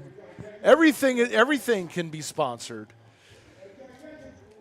So for the Americans, 5 runs, 7 hits, no errors on the day. For the Skunks, 4 runs, 9 hits, no errors. Peyton Ahlstrom going 5 1/3 inning, giving up 5 runs on 7 hits. Ben Burdine came in and shut the door in the top of the 6th inning. So he's going to begin his first full season, or first inning of work. It feels like a season at this point for Mariani, Von Zelowitz, and Miller. And once again, to tell you about it, it's Matty G. Thank you much, Mr. Guinness. So, top of the 7th inning. We're 2/3 of the way through this game.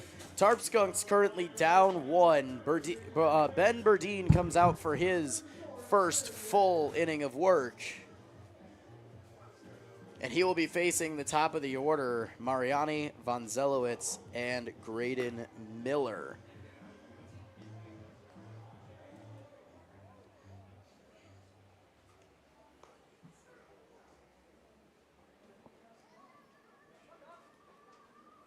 As everyone in attendance today beginning to huddle under the grandstand because of the rain. The people don't want to get wet, but maybe the dogs do. You know, you never know. So number 37, Dom Mariani, comes up to the plate. Currently 0 for 3 on the day. Grounded out to shortstop in the first, flew out to right in the third, and flew out to center in the fifth. So he's getting an at-bat every other inning. First pitch from Berdine, line shot, fair ball into left field, and it is a first pitch single for Dom Mariani. One pitch, and he is aboard. He's now 1 for 4 on the day.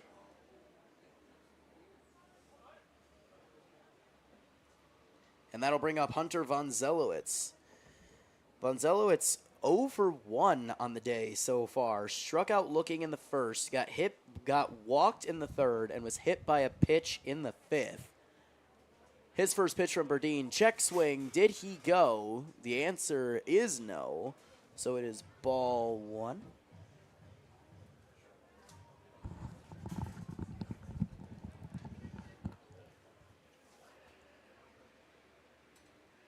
Snap throw over to first. Not in time.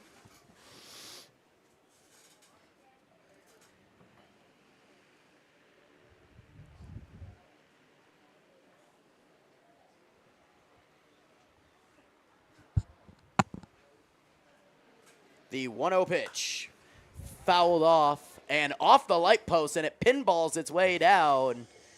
And that's a souvenir for a lucky fan. It's the second time we've seen that this season, as it goes into the light fixture and then bounces its way down inside said metal structure. Yeah, it definitely looks like a one of those pinball traps that drop your ball right in the gutter. The 1-1 missing high and inside, 2-1.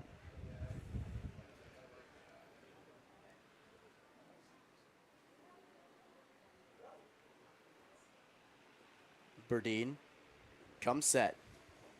Checks the runner at first. The 2-1 pitch. Missing way outside, 3-1.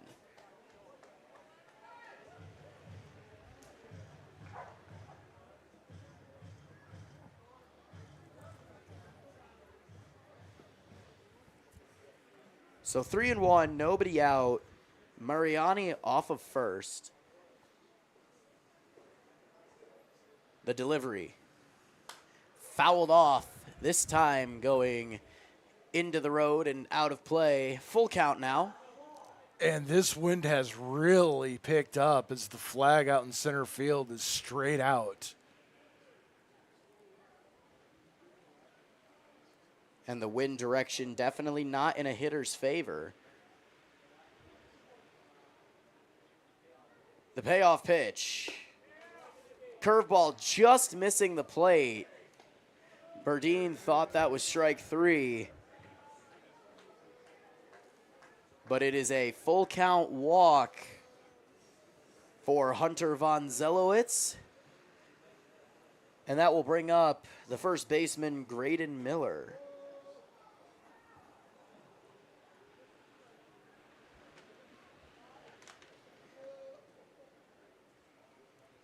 Miller with a walk, a strikeout, and grounded out to short. First pitch, runner goes. Pitch is fouled off. Good stop by Ryan Hill as he hopped off of his bucket in front of the dugout and made a barehanded grab.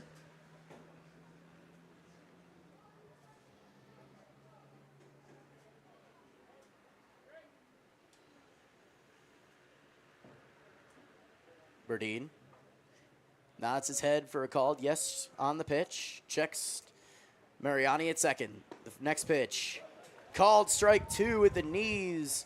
And Graydon Miller not happy about the call. But the count now 0-2. Stepping into the box, shaking his head. That's not going to ingratiate yourself with the home plate umpire. The 0-2 pitch. Just missing the inside lower half of the zone. Berdine shaking his head, thought it was strike 3. A little bit frustrated, but the count now 1-2. Miller was shaking his head like, I can't believe that was called a ball. Maybe a bit of a grace call.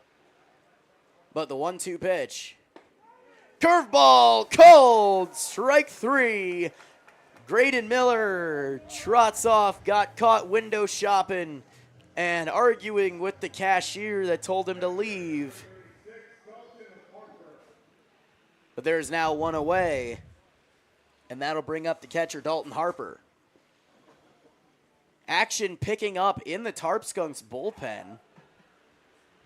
That is the other new acquisition for the Tarp Skunks alongside Ben Burdine. That is, I believe his name is Will Lux. Nathan Lux. Runner goes, throw down to second.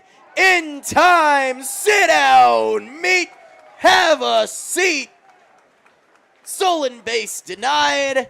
Well, half a stolen base denied as Mariani moves to third with his stolen base. But Hunter Von Zelowitz caught at second. Count is 0-1 on the pitch. But that is the, second or third pickoff that Noah Brooks has had? Second today. As that pitch is low for ball one.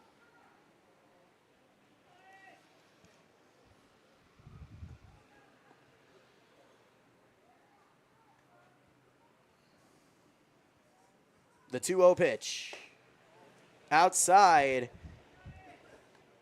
I might have the count wrong here for a second. I thought I saw strike one from the umpire's I've got fingers. 2-1. I thought I saw strike one on that. We will see. It could be 3-0 if I missaw. Yeah, the first pitch was fouled off. As that's a 4-pitch walk. If the first pitch was fouled off, then that stolen base would have never happened. Oh, maybe that was Miller that fouled that one off. I don't know. So I guess I did end up misseeing what I saw, if that was real English. What you think you saw, you did not see. So it was a 4-pitch walk instead of a count going to 3-1. So runners now on the corners, and that'll bring up Brett Johnson. First pitch from Burdine. High and inside for ball one. Brett Johnson, 6'1", 200, a sophomore at SUNY Niagara, calls Williamsville, New York home. The 1-0 pitch. Called strike one on the off speed on the outside corner.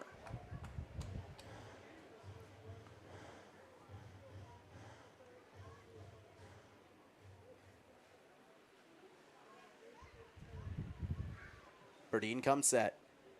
The 1-1. Pitch in the dirt. Good stop by Noah Brooks. Count goes to 2-1. So 2-1, 2 out. Mariani off of first. Mariani off of third. Dalton Harper off of first.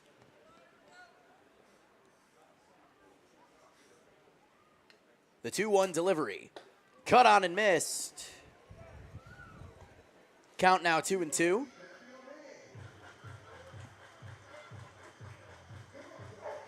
As I hear Connor Kiefer erupting with laughter in the dugout. I think a prank was just pulled. As the 2-2 pitch. Called strike three. So 2 Americans got caught window shopping and were told to leave. No runs on 1 hit. 2 runners left on base.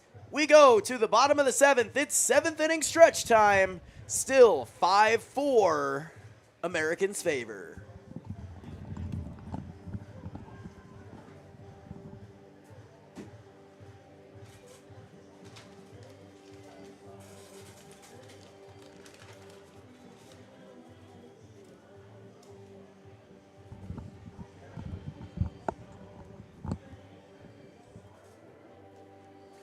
Support for our coverage of the Jamestown Tarp Skunks is brought to you by Ply Litter Entry Systems, the Davies Investment Group, and Prevention Works in Casa Trinity. We'd like to thank our sponsors for helping to make this and every live stream of the 2024 season possible. We also encourage all businesses and organizations serving residents in Jamestown and Chautauqua County to consider becoming a Tarp Skunks live stream sponsor for this season or future seasons by calling us at 716-705-5600, emailing us at contactus@tarpskunks.net, or using the contact form on our website, tarpskunks.com. All sponsors are recognized during each home game, during our live stream broadcast, and also by our public address announcer, Jeremy Becker. Thank you to our current sponsors and to anyone else considering becoming a future sponsor of Tarp Skunks Baseball. As Luke Blandino continues here on the mound, starting the bottom of the 7th inning, there is some light action happening in the Americans' bullpen. Blandino will face Stojanovic, Brooks, and Harpalani, 7-8-9. And here to tell you all about it, it's Matty G. Thank you much, Mr. Guinness. And the one thing that I have to do really fast is I gotta give a shout out to the most active person in the chat feed right now. Ironically, an Americans fan, despite the fact that there's a Niagara Falls Americans live stream going on right now. Shout out to Tyron. Tyron being active as all get out in our chat feed. And it always seems to be that way whenever the Niagara Falls Americans come to town. Tyron, glad to have you here with us. Choosing us over your own live stream. He's probably watching both. Could be both at the same time. Speaking of which, I'll tell you after business here. So DJ Stojanovic to the plate. His first pitch from Blandino. High into center field, camped underneath it is Hollins. And he makes the grab, 1 pitch, 1 away.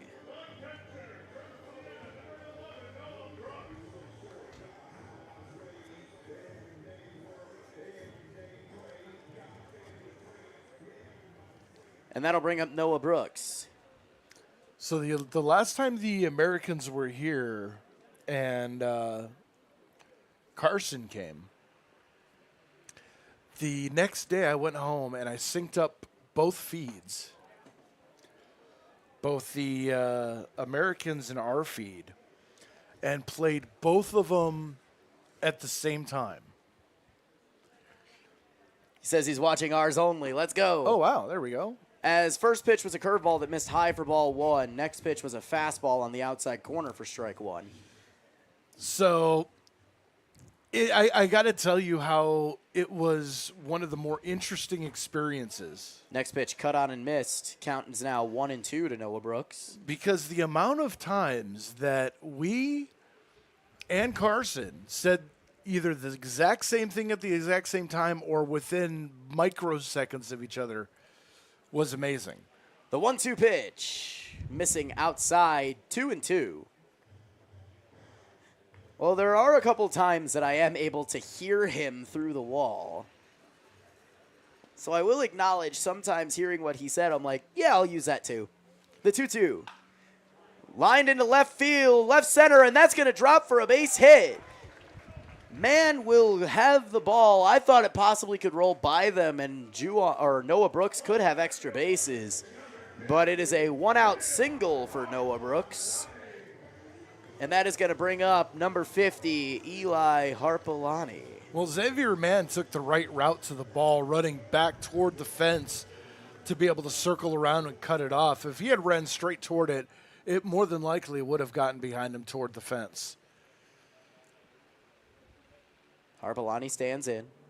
Blandino's pitch. On the outside corner for strike 1. You know, normally you hear about route running in football with wide receivers and everything. Same thing. You have to run good routes if you're playing in the outfield. Same concept. The 0-1 pitch.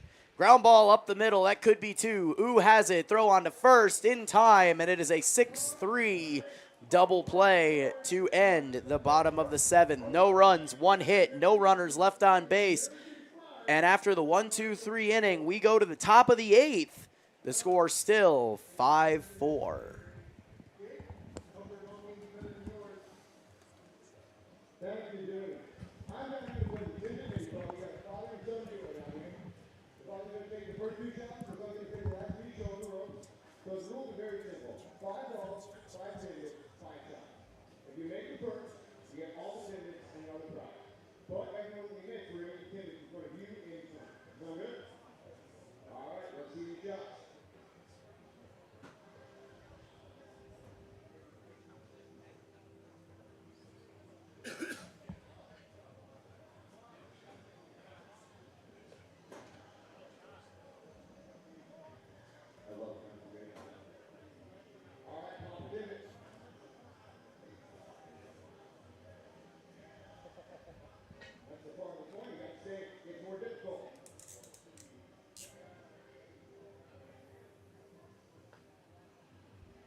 New pitcher on the mound for the Jamestown Tarp Skunks is the new acquisition, Nathan Lux. Lux will be making his second appearance. And I got to point this out really quick. As you saw on the third base line, there was the Timbit mini golf game. It was I think a grandfather and son duo. The grandfather on the final shot made it into the Timbits box, looks at someone in the stands, and goes, "You owe me money." So I have a feeling that grandfather just made a bet saying, yeah, I'll give you some money if you make it in. So the dude just gambled on himself. Isn't that illegal? I mean, I'm not sure how sanctioned the Timbits putt game is by the PGA governing body. I think we'll let that one go.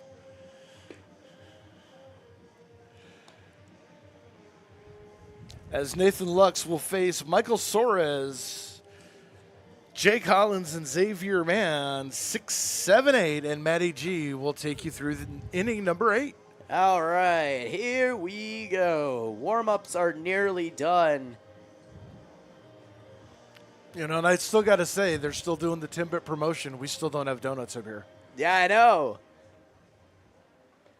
What's your favorite kind of Timbit?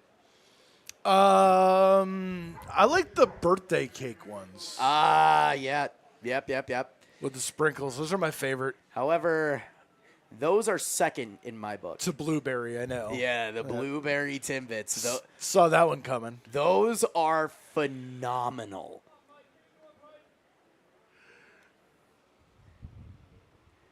As first pitch from Lux to Soares on the inside corner for strike one.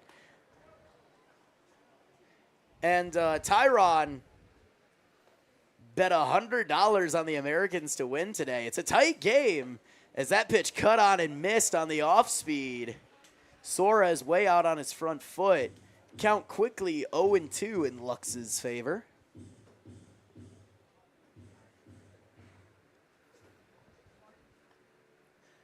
Lux with the 0-2 delivery.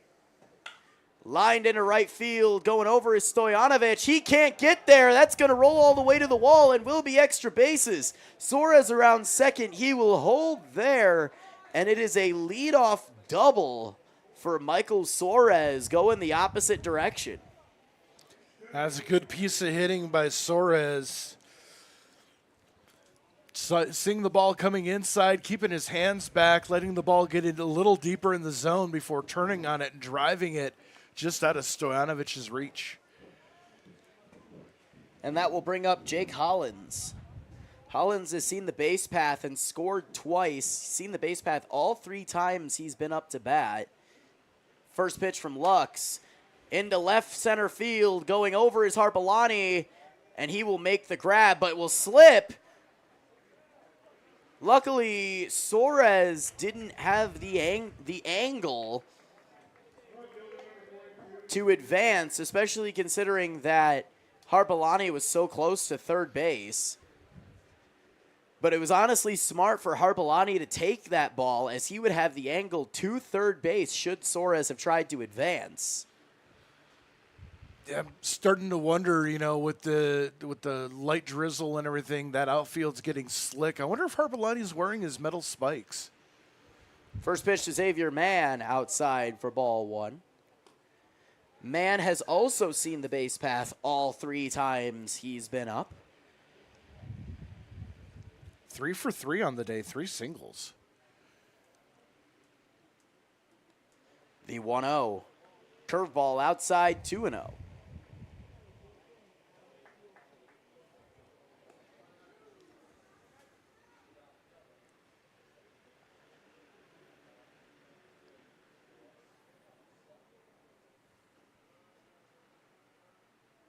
The 2-0 pitch, cut on and missed. Count now 2-1.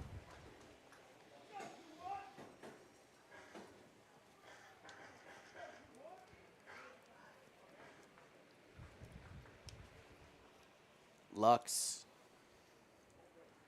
has his pitch. Comes set.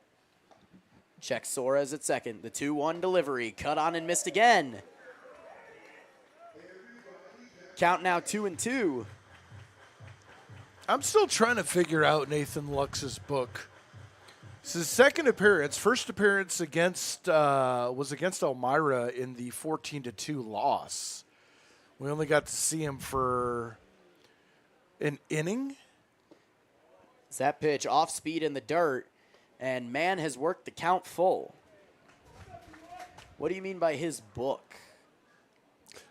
Generally, what his stuff is, what his pitching approach is, just basically kind of getting a scouting report on him. The payoff pitch fouled off, and the payoff will be repeated. That's an older baseball term. I don't think they use that anymore, though. Maybe bring it back. Absolutely. Lux comes set. The 3-2 pitch. Curveball in the dirt. Man does not chase and has now seen the base path all 4 times that he's come to the plate on the full count walk. That'll bring up Miles Ooh.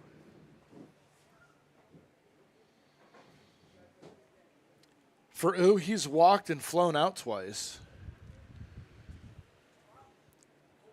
Ground ball to the middle infield would be very welcome in this situation. Double play to end the inning.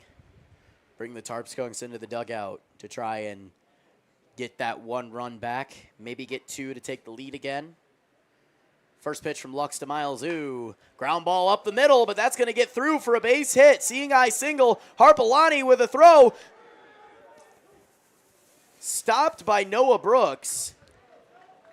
And Xavier Mann nearly ran off Michael Suarez at third as the head coach at third base held Suarez up. And Mann didn't realize. Yeah, we saw something similar with that the other day with the Tarp Skunks running into base running issue. I believe it was, I don't remember who it was exactly, but I know that a possible double turned into a double play as the runner was held at third. The runner at second had turned the corner. And just one of those situations as there's a meeting on the mound now. So bases loaded, 1 out for Sam Heim. There is action over in the Tarp Skunks bullpen. Shaniel Maldonado is currently warming up.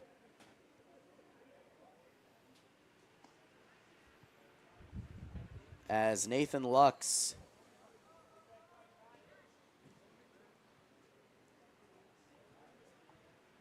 trying to get out of this inning unscathed. Middle infield at double play depth. Corners are playing in, looking for that possible 4-1 double play. Lux's first pitch to Sam Heim. Check swing in the dirt, did not go around. 1-0.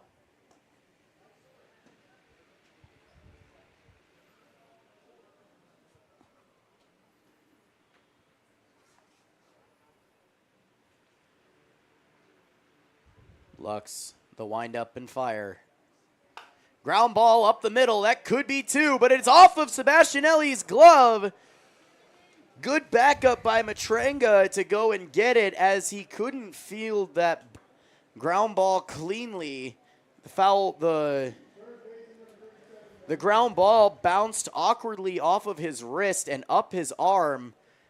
And as a run scores, that unfortunately will be all that we will see of Nathan Lux. Only going a third of an inning, allowing a run. And that'll bring up Shaniel Maldonado. And unfortunately, this is one of those scenarios where I know Ryan Hill doesn't want to do this, but unfortunately, because of the scenario, You're already down 1. It just became down 2. The Americans now with a run of insurance, and you only have 6 outs left. These next few games absolutely critical to decide where you're going to be in the playoff standings, if being in there at all. So all pitchers are going to be on a really short leash. So unfortunately, I understand where Ryan Hill is coming from. Yeah, and with Lux, he's kind of an unknown commodity coming in late in the season. Ryan Hill didn't get a whole lot of time to work with him and get an idea of him, so you trot him out there and just let him show you what he's got. Fortunately, it was a rough inning that could have actually been over had it not been for a bad hop for Sebastianelli, and that definitely does not count as an error. That happened to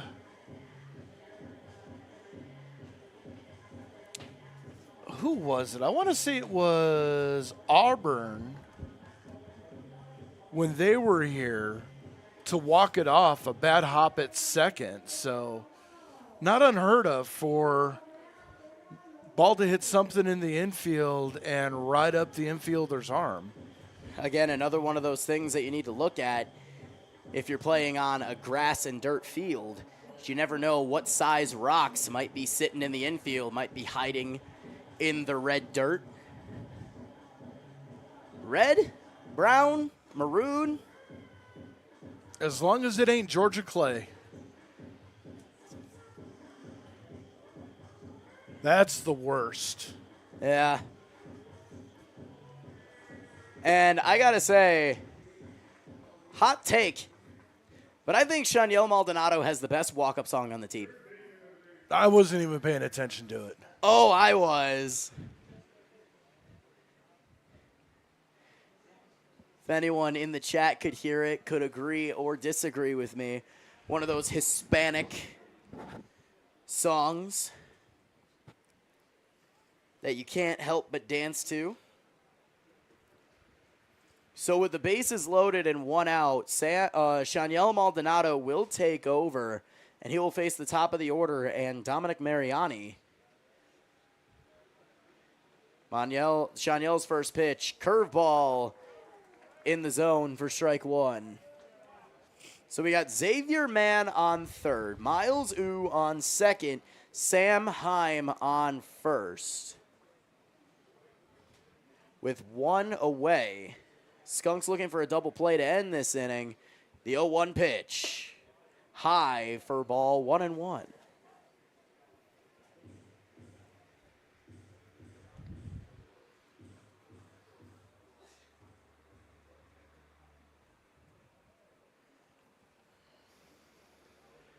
And the 1-1 delivery. Curveball away, 2-1.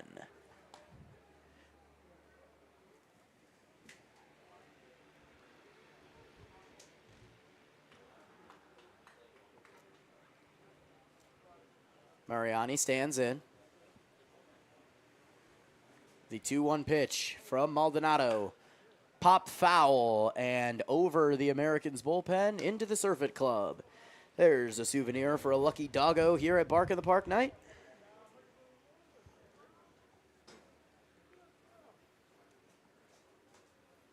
Mariani 1 for 4 on the day so far.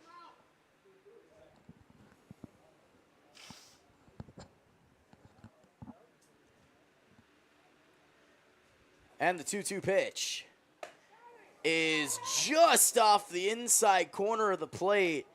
Good attempt by Brooks to frame that. Fooled the entire Tarp Skunks fan base that is in attendance tonight as groans rang out throughout Diethrick Park. But Mariani working the count to full. The payoff pitch. Popped up, right side, going over Stojanovic. It's hooking foul, and it goes into the Americans' bullpen. And honestly, if you were Stojanovic, I wouldn't have caught that in the first place. Nope. We had that situation here a couple of games ago where a pop up in the left field foul that was caught cost the Tarp Skunks a run. Yeah, no reason to make that catch.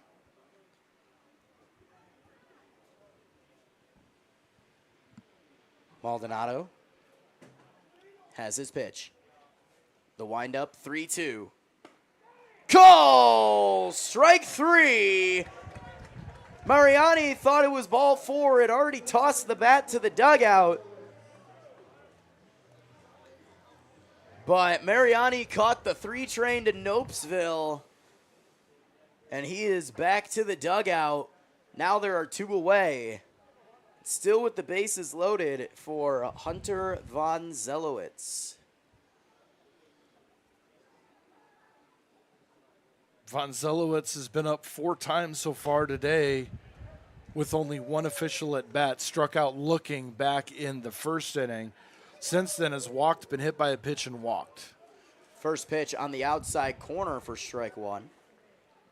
And going back to that foul ball that we were talking about, should Stojanovic have caught it?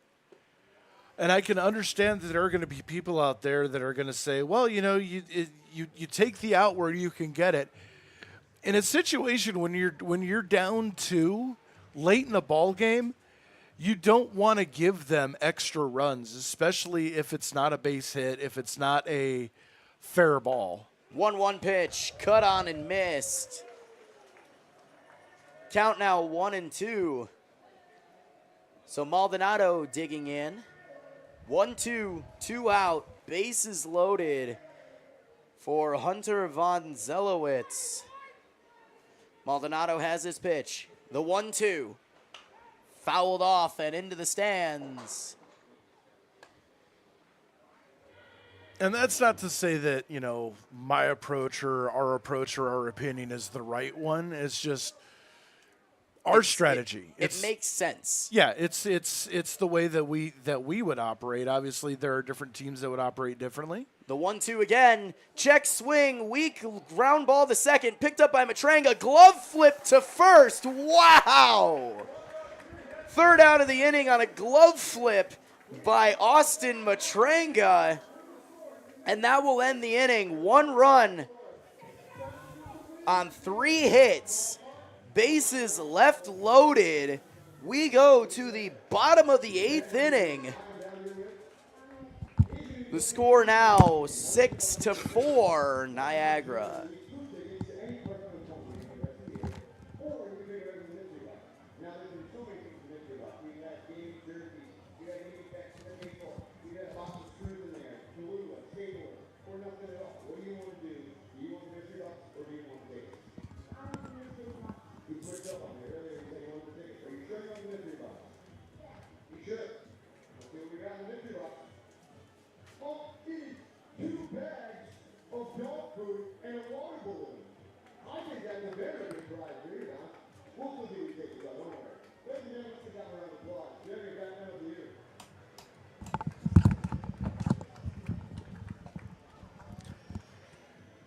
New pitcher on the mound for the Americans is Mike Helig, right-handed pitcher.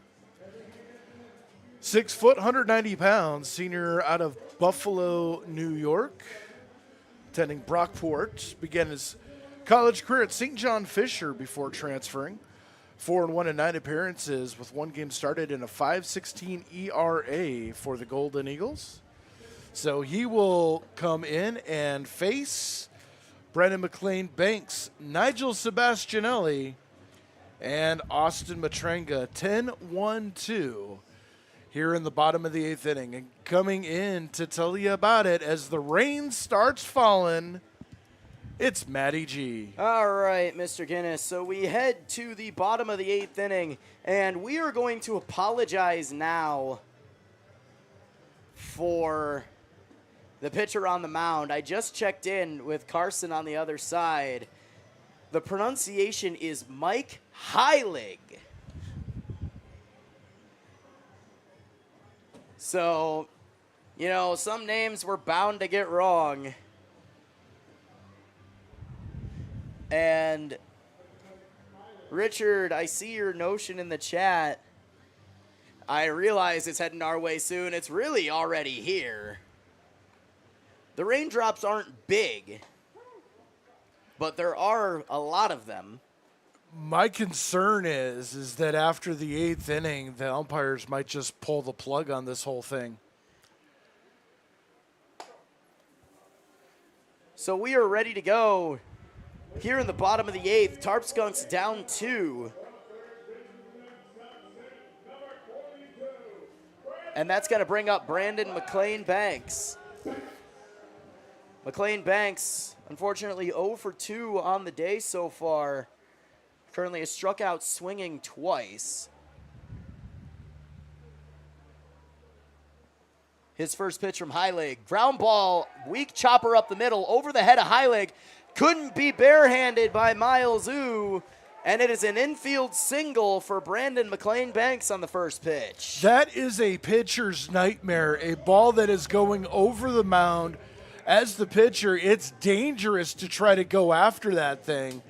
And on the first bounce in the grass, it just died. Ooh had no chance. Mariani had no chance to come in and get that. McLean Banks with a gift single.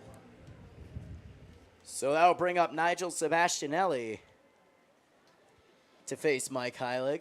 You know what they say, never look a gift single in the mouth. First pitch shows bunt, fouled off. Interesting decision there. Down 2 in the rain and trying to bunt. Well, Sebastianelli knows that the grass would be wet, so the ball would die. If he can put it in the right place, he might get Mariani or Heilig to slip and fall, and his speed could pay dividends. The 0-1 pitch. Outside for a ball, 1-1. We've seen Sebastianelli try that a couple of times. Draws in Mariani at third. And then he just goes ahead and swings away with 1 strike. The 1-1 pitch. That's exactly what he does. Foul ball down the third base line. So now Mariani will play back again. 1-2 the count.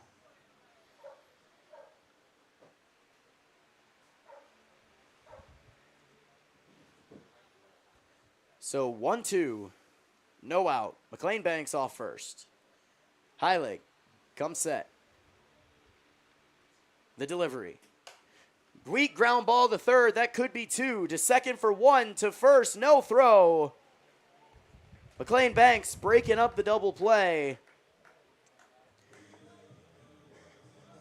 But McLean Banks is wiped out on the fielder's choice. And that will bring up Austin Matranga. Yeah, I don't think they would have had a chance to turn that too. The ball was hit too weakly. By the time the ball got to the second base bag, Sebastianelli was within 3 feet. So even if it had been clean, I don't think they would have gotten Sebastianelli at first. First pitch to Austin Matranga, high for ball 1. This is the type of situation Sebastianelli likes to run on here. Have to be careful, though. They've been picked off quite a bit on the base paths as of late. The 1-0 pitch. Liner up the middle, narrowly missing Heilig. And it is a seeing eye single for Austin Matranga.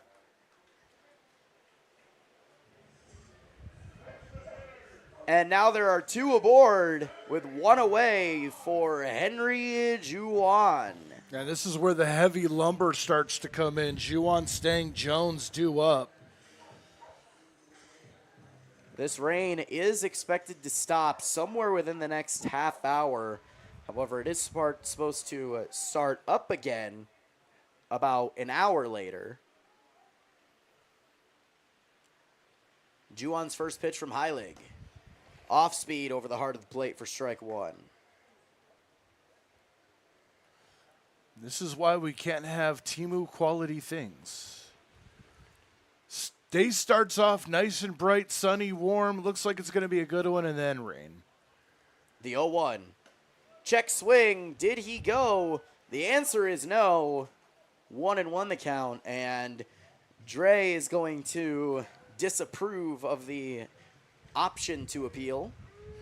Well, I mean, there was no reason to. You could tell from up here the bat barely broke off his shoulder, let alone 90 degrees on the plane of the plate. The 1-1 pitch. Popped up right side. Camped underneath it is Johnson. He will make the grab for out number 2. Sebastianelli advancing on the throw. But they're saying he left early. And so it is a double play on Sebastianelli leaving early. And I'm going to be 100% honest. I have to agree with this call. I was watching Sebastianelli on second. He did leave just before the ball went into the glove of Johnson. So it is a double play to end the inning. No runs on 2 hits. 1 runner left on base. We go to the top of the 9th now. The score still 6-4.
So as we go to the top of the 9th inning, we will play through this rain according to both umpires. Score still 6-4 in the Americans' favor. Tarp Skunks running out of chances. Maldonado remains on the mound for his 2nd inning of work. He will face the batting order of Graydon Miller, Dalton Harper, Brett Johnson. 3, 4, 5 in the lineup. And here to tell you all about it, it's Mr. Dre Guinness. All right. Thank you very much, Matty. As we go to the top of the 9th inning, rain coming down harder now as Maldonado's first pitch, slider in for a strike. Action over in the Americans' bullpen. Looks like they have a closer warming up for the bottom of the 9th. The 0-1 pitch. Outside for a ball, 1-1. Miller, Harper, then Brett Johnson due up here in the top of the 9th inning. Miller 0 for 3 with a walk. Oh, and he just got hit in the face or off the face guard of his batting helmet. Hopefully he's okay. He just tapped on the shoulder. He said he got hit in the shoulder, ricocheting to his. So he is okay. If it actually hit him in the face, he would have gone down a lot harder. Well, he's got that face, that mouth guard, face guard. And you see that more and more frequently. Yeah. As pitchers start throwing faster and faster.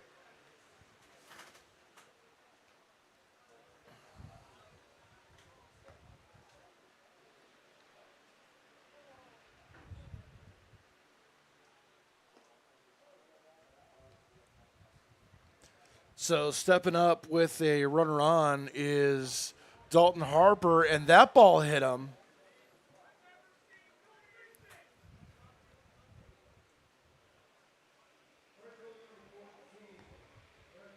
And now we're going to have a discussion. Do we want to continue play or...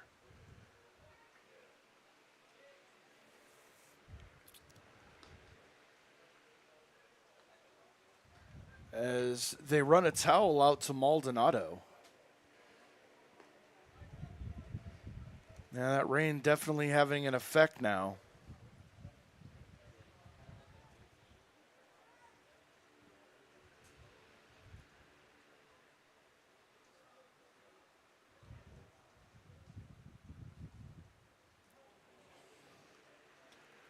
So here we go. Brett Johnson standing in, 2-1, no out. First pitch, taken for a strike as Maldonado's hat comes flying off on the pitch.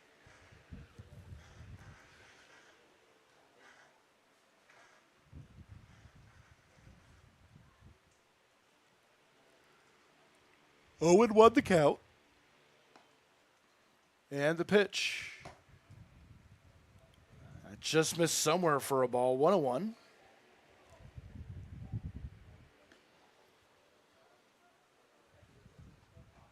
Maldonado's having to go to the towel after every pitch. And the pitch, swinging, there's a pop-up. Right side, not a play.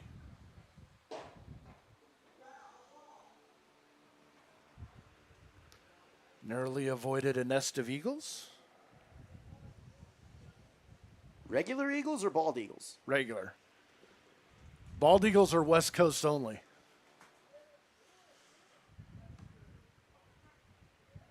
One and two the count.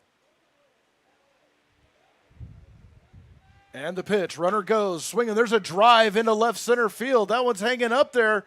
Sebastianelli tracks it down and makes the catch. I think you mean Harpalani. Harpalani. I don't know. I can't see anything out there. It's raining. Solutions, not excuses, Mr. Guinness. First out of the inning.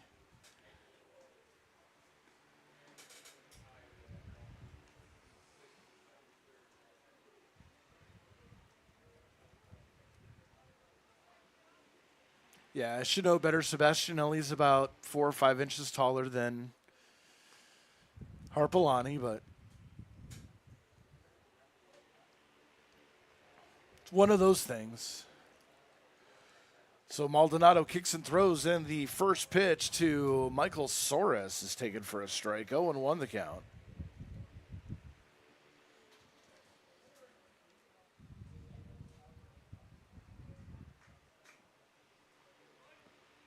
Two on, one out.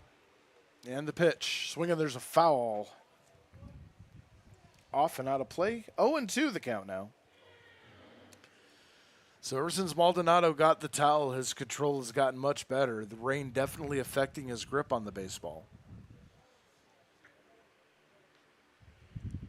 Miller at second, Harper at first. 0-2 and the pitch. Ticking high for a ball. 1-2. For the Tarp Skunks, they'll have Stang, Jones, and Wallace due up in the bottom of the ninth inning. Looking for another comeback here as Soros steps out. 1-2 the count. And the pitch. Swing and a miss. Second out of the inning. And that is going to bring up Jake Hollins. Center fielder on the day. 2 for 3, hit by a pitch, 2 singles, and flew out to center his last time up. So now 2 away. Runners will be going on any contact. Left-hander stands in, and the pitch. There's a fly ball into left field heading toward the line and will fall for a base hit. Rounding third and scoring is Miller, and it's 7-4 Americans. Yeah, unfortunately, that bloop single, nothing you could really do about it.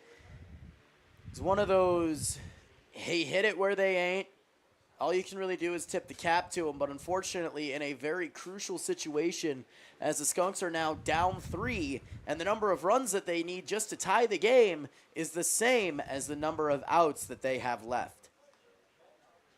So standing in now is going to be Xavier Mann. First pitch, swing and a miss. 0-1 the count for Mann. 3 for 3 with a walk and an RBI on the day. So this is a perfect time to shut him down as the rain's lightened up here. Next pitch, swing and a miss. 0-2 on the changeup.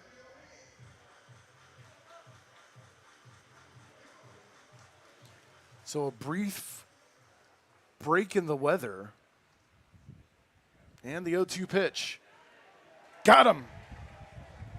Strike 3 looking, got caught looking for Waldo, and that is going to end the side. 1 run on 1 hit. 2 runners left on base. We go to the bottom of the 9th inning. 7-4 Americans.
So Mike Heilig remains on the mound for the bottom of the 9th inning.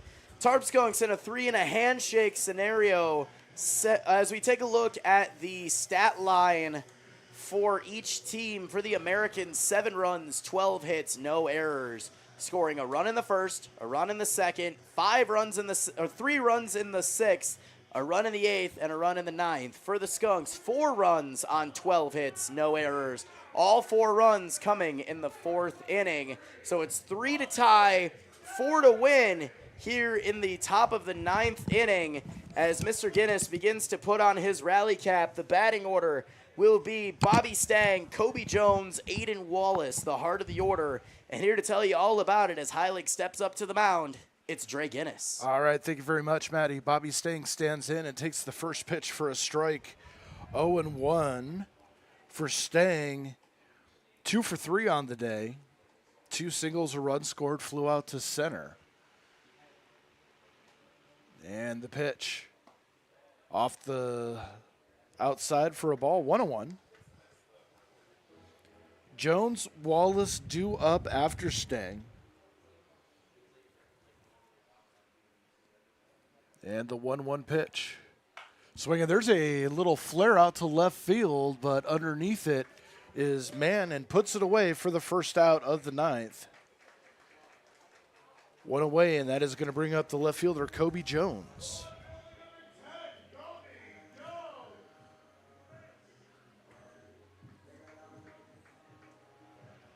Jones, the left-hander, standing in. 1 for 3 on the day.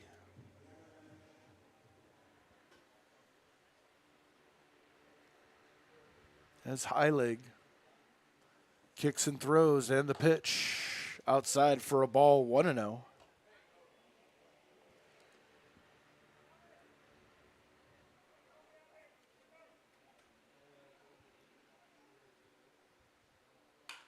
And there's a ground ball to second. Picked up by Vonzello. It's throw to second, and that is 2 away. And that is going to leave it up to the designated hitter, Aiden Wallace. At Tarp Skunks very, very quickly down to their final out. If there's any spot that you need a beer run, it's here. Would definitely agree. Aiden Wallace stepping in. Designated hitter, 2 for 3 on the day. First pitch on the outside corner for a strike. 0-1 the count. Stojanovic would be next if Wallace could extend the inning. Tarp Skunks down 3, down to their final out. And the pitch, taken for a strike. 0-2 now. So the Skunks down to their final strike. Wallace is going to have to protect on anything close.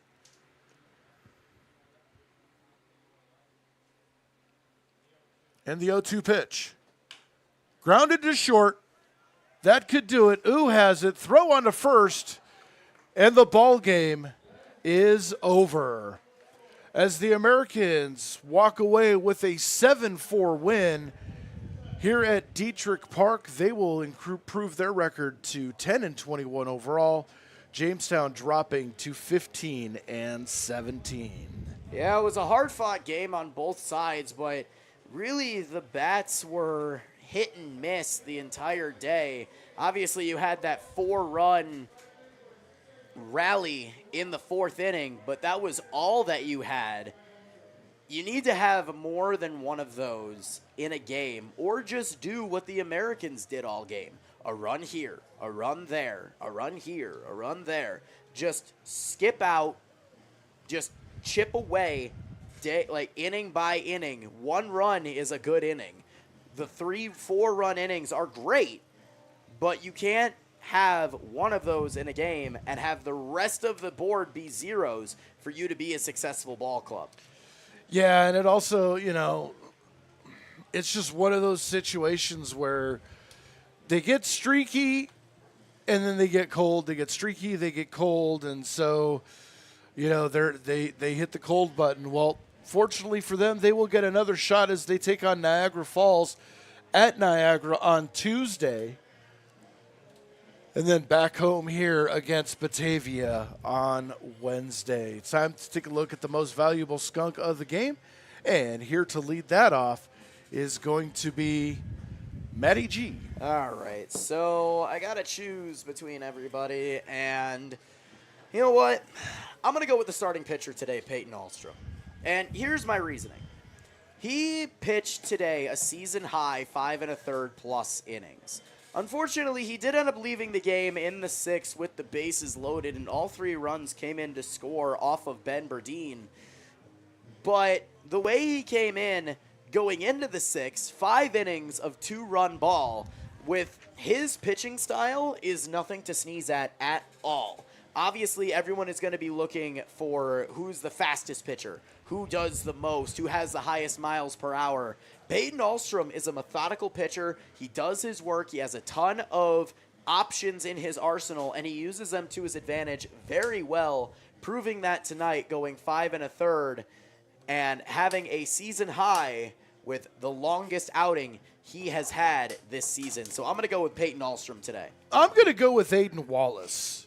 Wallace 2 for 4 on the day, had the 2 RBI single back in the 4th inning that helped all the scoring for the Tarp Skunks. So Aiden Wallace definitely deserves my most valuable stinker for the day. Support for our coverage of the Jamestown Tarp Skunks is brought to you by Plyler Entry Systems, the Davis Investment Group, and Prevention Works in Casa Trinity. We'd like to thank our sponsors for helping to make this and every live stream of the 2024 season possible. We also encourage all businesses and organizations serving residents in Jamestown and Chautauqua County to consider becoming a Jamestown Tarp Skunks live stream sponsor for the rest of this season or a future season by calling us at 716-705-5600 emailing us at contactus@tarpskunks.net, or using the contact form on our website, tarpskunks.com. All sponsors are recognized during each home game, during our live stream broadcast, and also by our public address announcer. Thank you to our current sponsors and also to anyone else considering becoming a future sponsor